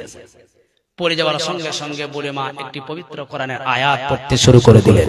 বুড়িমা সঙ্গে সঙ্গে জমিনে পড়ে আয়াত পড়তে লাগলেন, ওয়ামা আসাবাকুম মিন মুসিবাতিন ফাবিমা কাসাবাত আইদিকুম ওয়া ইয়াফু আন কাসীর। এই আয়াতটা পড়লেন কেন? আব্দুল্লাহ ইবনে মুবারক রাহমাতুল্লাহ আলাইহি শুনে আশ্চর্য হয়ে গেলেন। বুড়িমা এই আয়াতটা পড়লেন এই জন্য, ওয়ামা আসাবাকুম মিন মুসিবাতিন ফাবিমা কাসাবাত আইদিকুম, যত আয়াল আছে, যত বিপদ আছে, যত মুসিবত আছে, সব আমাদের দুই হাতের কামাই করা, আমাদের ভুলের কারণে আল্লাহ পাক আমাদের উপরে মুসিবত দিয়ে থাকেন। কাদের ভুলের কারণে? কি কথা কি বোঝা যায় আমার? আমাদের ভুলের কারণে, আমাদের গুনার কারণে আল্লাহ পাক রব্বুল আলামিন আমাদের উপরে মুসিবত দিয়ে থাকেন। তাহলে বুড়িমাকে আয়াতটা বললেন, বুড়িমা চিন্তা করলেন আল্লাহ পাক আমাকে উট থেকে ফেলে শাস্তি দিলেন, তার অর্থ হলো আল্লাহ হয়তো অন্য কারো সঙ্গে আমার যাওয়ার ব্যবস্থা করেছিলেন। আমি আব্দুল্লাহ ইবনে মুবারক রাহমাতুল্লাহ আলাইহি তিনি হলেন পরপুরুষ, আমি তার সঙ্গে যাওয়ার জন্য রাজি হয়ে গেলাম, সেজন্য আল্লাহ পাক নারাজ হয়েছেন, আমাকে উট থেকে ফেলে আমাকে শাস্তি দিয়ে দিলেন। ওয়ামা আসাবাকুম মিন মুসিবাতিন ফাবিমা কাসাবাত আইদিকুম ওয়া ইয়াফু আন কাসীর। আব্দুল্লাহ ইবনে মুবারক রাহমাতুল্লাহ আলাইহি এবার বুড়িমারি জিজ্ঞাসা করলেন, বুড়িমা সেই শুরু থেকে নিয়ে পর্যন্ত যত আপনার সঙ্গে আলাপ হলো, যত আলোচনা হলো, বুড়িমা আপনি আমার মতো স্বাভাবিক কথা বলছেন না কেন? আপনি আমার মতন সাধারণ কথা বলছেন না কেন? আপনি যা কিছু বলতেছেন সব কোরআন শরীফের আয়াত দিয়ে বলতেছেন। বুড়িমা সঙ্গে সঙ্গে জবাব দিলেন, মা ইয়ালফিযু মিন কাওলিন ইল্লা লাদাইহি রাকীবুন আতীদ। তোমরা যা কিছু উচ্চারণ করো, যা কিছু তোমরা কথা বলো, আল্লাহ পাক রব্বুল আলামিনের ফেরেশতারা সব পাই টু পাই লিপিবদ্ধ করে রাখে। কিয়ামতের কঠিন দিন প্রত্যেকটা শব্দের জন্য, প্রত্যেকটা কথার জন্য আল্লাহর কাছে জবাবদিহি করতে হবে। আমি এমন কোন ফালতু কথাই বলবো না তার জন্য আল্লাহ পাক রব্বুল আলামিনের কাছে জবাবদিহি করতে হয়, এমন কোন কথা আমি উচ্চারণ করব না যেটা আল্লাহ পাক রব্বুল আলামিনের কাছে জবাবদিহি করতে হবে। আমি যা বলবো কোরআন থেকে বলবো, আমার প্রয়োজন মিটে যাবে এবং আমি সওয়াবও পেতে থাকবো। বলুন না সুবহানাল্লাহ। একবার চিল্লে বলা যাবে কি সুবহানাল্লাহ? ও আম্মা জানেরা, আমার পর্দার সিনেমা বোনেরা, আজ লক্ষ্য করুন, বুড়িমার জীবনে দেখুন, ফালতু একটা কথার জন্য যদি আল্লাহকে এত ভয় করে, আমরা সারাদিন কতটা গিল্লাকে বোধ করি আর সারাদিনে কয় পৃষ্ঠা কোরআন শরীফ পড়ি। বুড়িমার জীবনে দেখুন, বুড়িমা বলছেন আল্লাহকে এতটাই ভয় করি, ফালতু কথার জন্য যদি আল্লাহর কাছে যদি জবাব যদি দিতেই হয়, আমি ফালতু কোনো কথাই বলবো না, যা বলবো আমি কোরআন থেকে বলবো, আমার প্রয়োজনে মিটে যাবে, আমি সওয়াবও পেতে থাকবো। বলুন না সুবহানাল্লাহ। জোরে বলা যাবে কি সুবহানাল্লাহ? তাহলে কেউ যদি মনে করে আমি কোরআন দিয়ে জীবন চালাবো, কোরআন দিয়ে কথা বলবো, এমন একটি কিতাব আল্লাহ পাক রব্বুল আলামিন বলেন, ওয়া নাযালনা আলাইকাল কিতাবা তিবয়ানাল লিকুল্লি শাই ওয়া হুদান ওয়া রাহমাতান ওয়া বুশরা লিল মুসলিমিন। কোরআন শরীফের পারা নম্বর 14, সূরা সূরা নাহাল, আয়াত নম্বর 89, 89 নম্বর আয়াত। আল্লাহ পাক বলেন, আমি পবিত্র কোরআনুল কারীমের ভিতরে খুলে খুলে খুলে খুলে সব বর্ণনা করে দিয়েছি। তুমি যা চাইবে আমি পবিত্র কোরআন আল্লাহ পাক সব খুলে খুলে বর্ণনা করে দিয়েছি। কোরআন দিয়ে জীবন চালানো যাবে, কোরআন দিয়ে সমাজ চালানো যাবে, জাতি চালানো যাবে, ইসলাম চালানো যাবে, কোরআন দিয়ে আল্লাহ পাক রব্বুল আলামিন বলেন দুনিয়া চালানো যাবে। কিন্তু আজ আমরা কোরআন বুঝি না, কোরআন থেকে আমরা দূরে থাকি। কোরআনকে মনে করেছি এটা একটা সম্মানীয় কিতাব, ঘরে রেখে দিতে হয়, আর শুধুমাত্র রমজান মাসে হয়তো একটু পড়তে হয়। মা বোনেরা রমজান মাসে একটু বার করে মোটামুটি একবার কোরআনটা খতম করে, যেমন তেমন করে যেমন তেমন করে, কোরআনটা খতম করার পরে রমজান পার হয়ে গেল, আবার চুমা খেয়ে কোরআনকে বলল, কোরআন এই যে রমজান মাসে তোমাকে একটু দেখাশোনা করলাম, আবার জুস্তানের ভিতরে থাকো, আল্লাহ যদি বাঁচিয়ে রাখে আগামী রমজানে আবার একটা খতম দেব, তুমি বেজার হয়ে না। গোটা বছর একটা খতম দেওয়ার জন্য কোরআনকে ঘরের মধ্যে রেখে দেয়। আর অনেকে জানে কোরআন যদি ঘরে থাকে ভূত পেতনি কিছু আসবে না, ভয় টয় আসবে না। মুসলমান ভাইরা রে আমার, আল্লাহ পাক রব্বুল আলামিন আমাদের কপাল পুড়িয়ে দিয়েছেন কেন? আমি আজ বাস্তব কথা বলে যাই। ঘরে যাবেন, ঘরে গিয়ে আপনারা একটু টেস্ট করে নেবেন, পরীক্ষা করে নেবেন, মুসলমান আমাদের কপাল কেন পড়ে, কেন আমরা মার খাই। দুনিয়াতে একটা ড্রেসিং টেবিল আলমারি আছে, আমার ঘরে, আমার আপনার ঘরে একটা ড্রেসিং টেবিল আলমারি আছে। এটা মোছার সময় হয়, খাটটা মোছার সময় হয়, খাট পালং টিভিটা মোছার সময় হয়, এলসিডিটা মোছার সময় হয়, ঘর বাড়ি তোমার সব কিছু মোছার সময় হয়, টাইলসটা মোছার সময় হয়। মুসলমান ভাইরা রে আমার আপনার ঘরে একটা কোরআন শরীফ আছে, দেখবেন এই কোরআনটা মোছার মতো সময় কোরআন মুসলমানের নাই। আজ কতদিন থেকে পড়ে আছে, ইঁদুরে পায়খানা করে দিয়েছে, মাকড়সার চাল বুনিয়েছে, আজ ঝুলে কোরআনটা ভর্তি হয়ে গেছে, ওকে দেখাশোনার মতো করার কেউ নাই। কিন্তু কোরআন এই জন্য আসে নাই, প্যাকেটের ভিতরে থাকবে এই জন্য কোরআন আসে নাই। এই জন্য আল্লাহ পাক রব্বুল আলামিন বলেন, আমি কোরআনকে এই জন্য নাযিল করেছি, পড়ো পড়ো পড়ো। সর্বপ্রথম যে শব্দটি আমি পবিত্র কোরআন থেকে নাযিল করলাম দুনিয়াতে, ইকরা বিসমি রাব্বিকাল্লাযী খালাক। পড়ো আমার প্রভুর নামে, পড়ো কোরআন। কোরআন শব্দটা এসেছে কোরআন থেকে, মানে পড়ো। কোরআন এই যে শব্দটা আপনি যে বলতেছেন, কোরআন শরীফ, কোরআন মাজিদ, কোরআন হাকিম, কোরআন শব্দটা এসেছে কোরআন থেকে। কোরআন মানে হলো পড়ো। আর আমরা কোরআনটা পড়া বাদ দিয়ে একে আমরা জুস্তানের ভিতরে বন্দি করে দিয়ে আমরা আলমারির মধ্যে রেখে দিই। মুসলমান কথা বলুন ঠিক কিনা? কোরআনটা পড়ার চেষ্টা করে না, বুঝার চেষ্টা করে না। আল্লাহ পাক রব্বুল আলামিন আমাদের প্রত্যেককে হিদায়াত দিক, বুঝার তৌফিক দিন। জোরে বলুন আল্লাহুম্মা আমিন, জোরে বলুন আল্লাহুম্মা আমিন। আমি জানি পুরুষদের তুলনায় মা বোনেরা বেশি কোরআন শরীফ পড়তে জানে। আম্মা জানেরা, আপনারা কোরআন শরীফ পড়বেন, কোরআন শরীফ পড়বেন, আল্লাহ রাসূলকে ভালোবাসবেন, নবীকে ভালোবাসবেন। নবী চিনলাম না, আল্লাহ রাসূলের তরিকা চিনলাম না, পরকালে কি জবাব দেব? আমি নবী না চিনিলাম, কি যে ভুল করিলাম। নবী চিনলাম না, নবী না চিনিলাম, কি যে ভুল করিলাম, ধসে ঢালিলাম ঘি। মানুষ হইয়া ভবেতে আসিয়া মানুষের করিলাম কি আমি ভবেতে আসিয়া মানুষ হইয়া মানুষের করিলাম কি মানুষের উপকার করবেন আপনার হাতের মাধ্যম দিয়ে আপনার কথার মাধ্যম দিয়ে আপনার ব্যবহারের মাধ্যম দিয়ে আর একজন মুসলমান যেন কষ্ট না পায় নবীজি আমার বলেছেন একজন মুসলমানের হাত থেকে আর একজন মুসলমান যদি নিরাপদ যদি না থাকে মনে রাখবেন আল্লাহ পাক রব্বুল আলামিনের খাতায় তার মুসলমানের নামটা থাকে না আল্লাহর নবী বলেছেন সে আমার উম্মতের ভিতরেই নয় একজন মুসলমানের হাত থেকে যদি অন্য একজন মুসলমান একজন মানুষ যদি তার হাত থেকে যদি নিরাপদ যদি না থাকে তার অত্যাচার থেকে বেঁচে যদি না থাকতে পারে সে আমার উম্মতের ভেতরেই নয় মুসলমান ভাইয়েরে আমার ছোট্ট একটু জমির জন্য 1 বিঘা জমির জন্য ভাই ভাইকে মার্ডার করে দেয় জোরে বলুন আছে না নাই 100 টাকার জন্য 500 টাকার জন্য ভাই ভাই নড়ানড়ি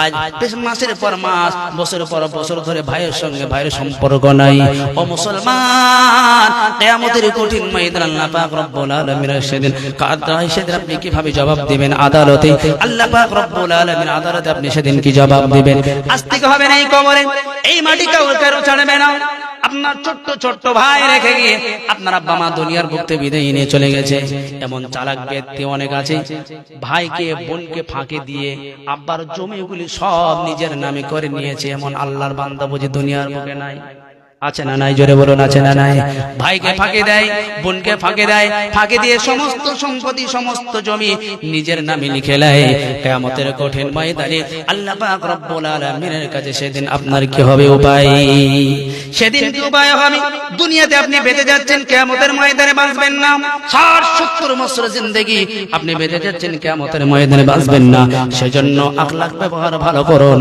আম্মা জানদেরকে বলি গালাগালি থেকে বিরত থাকুন কোরআন পড়ুন সিনেমা থেকে গীবত পড়ুন নিন্দা পরচর্চা থেকে বিরত থাকুন জোরে বলুন ইনশাআল্লাহ জোরে বলুন ইনশাআল্লাহ বিরত থাকবো মা বোনেরা আপনাদেরকে বলে আপনারা পর্দায় থাকবেন ওয়াকারনা ফি বুয়ুতিকুন্না ওয়ালা তাবাররুজনা তাবাররুজাল জাহিলিয়াতিল উলা সেই জাহিলিয়াত যুগের মেয়েদের মতো নারীদের মতো তোমরা বেপরোয়া ভাবে রাস্তাঘাটে চলাফেরা করো না আমরা কিন্তু সেইভাবে রাস্তাঘাটে চলাফেরা করছি শরীর ফাঁকা বুক ফাঁকা মাথা ফাঁকা মাথায় ওড়না থাকে না বড় পরিতাপের বিষয় নবীজি বলেছেন আদ-দায়ুস লা ইয়াদখুলুল জান্নাহ দায়ুস কোনদিন জান্নাতে যাবে না আপনার বিবিকে যদি আপনি পর্দা না করাতে পারেন আপনি দায়ুস আপনার কন্যা নারীকে আপনার যুবতী কন্যাকে আপনি যদি পর্দা না করাতে পারেন আপনি কিন্তু দায়ুস আল্লাহর নবী বলেছেন দায়ুস কোনদিন জান্নাতে যাবে না আজ আমাদের সন্তানদের পোশাক এমন যে সন্তানদের পোশাক পরছে এখানে ফাটা এখানে কাটা এখানে ছিঁড়া এমন পোশাক পরছে যত উলঙ্গপনা হবে ততই নাকি ফ্যাশন ততই নাকি আপনার ভদ্রতা মুসলমান ভাইরা আমার উলঙ্গপনা হওয়া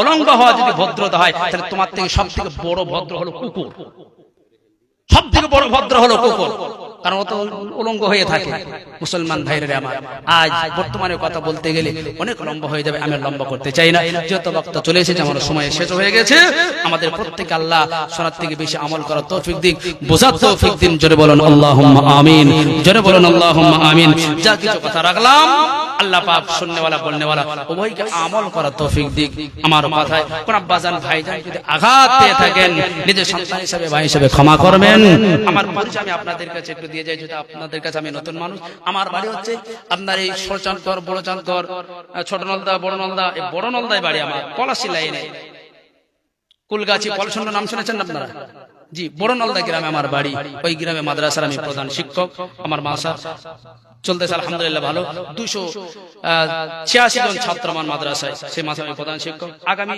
মঙ্গলবার আবার মাদ্রাসা খুলবে আপনারা প্রত্যেকেই দোয়া করবেন আমার মাদ্রাসার জন্য আমার জন্য আল্লাহ পাক আপনাদের প্রত্যেককে সুস্থ রাখো ভালো রাখো আমিন ওয়া আখির দাওয়ানা আনিল হামদুলিল্লাহি রাব্বিল আলামিন আসসালামু আলাইকুম ওয়া রাহমাতুল্লাহি ওয়া বারাকাতুহু।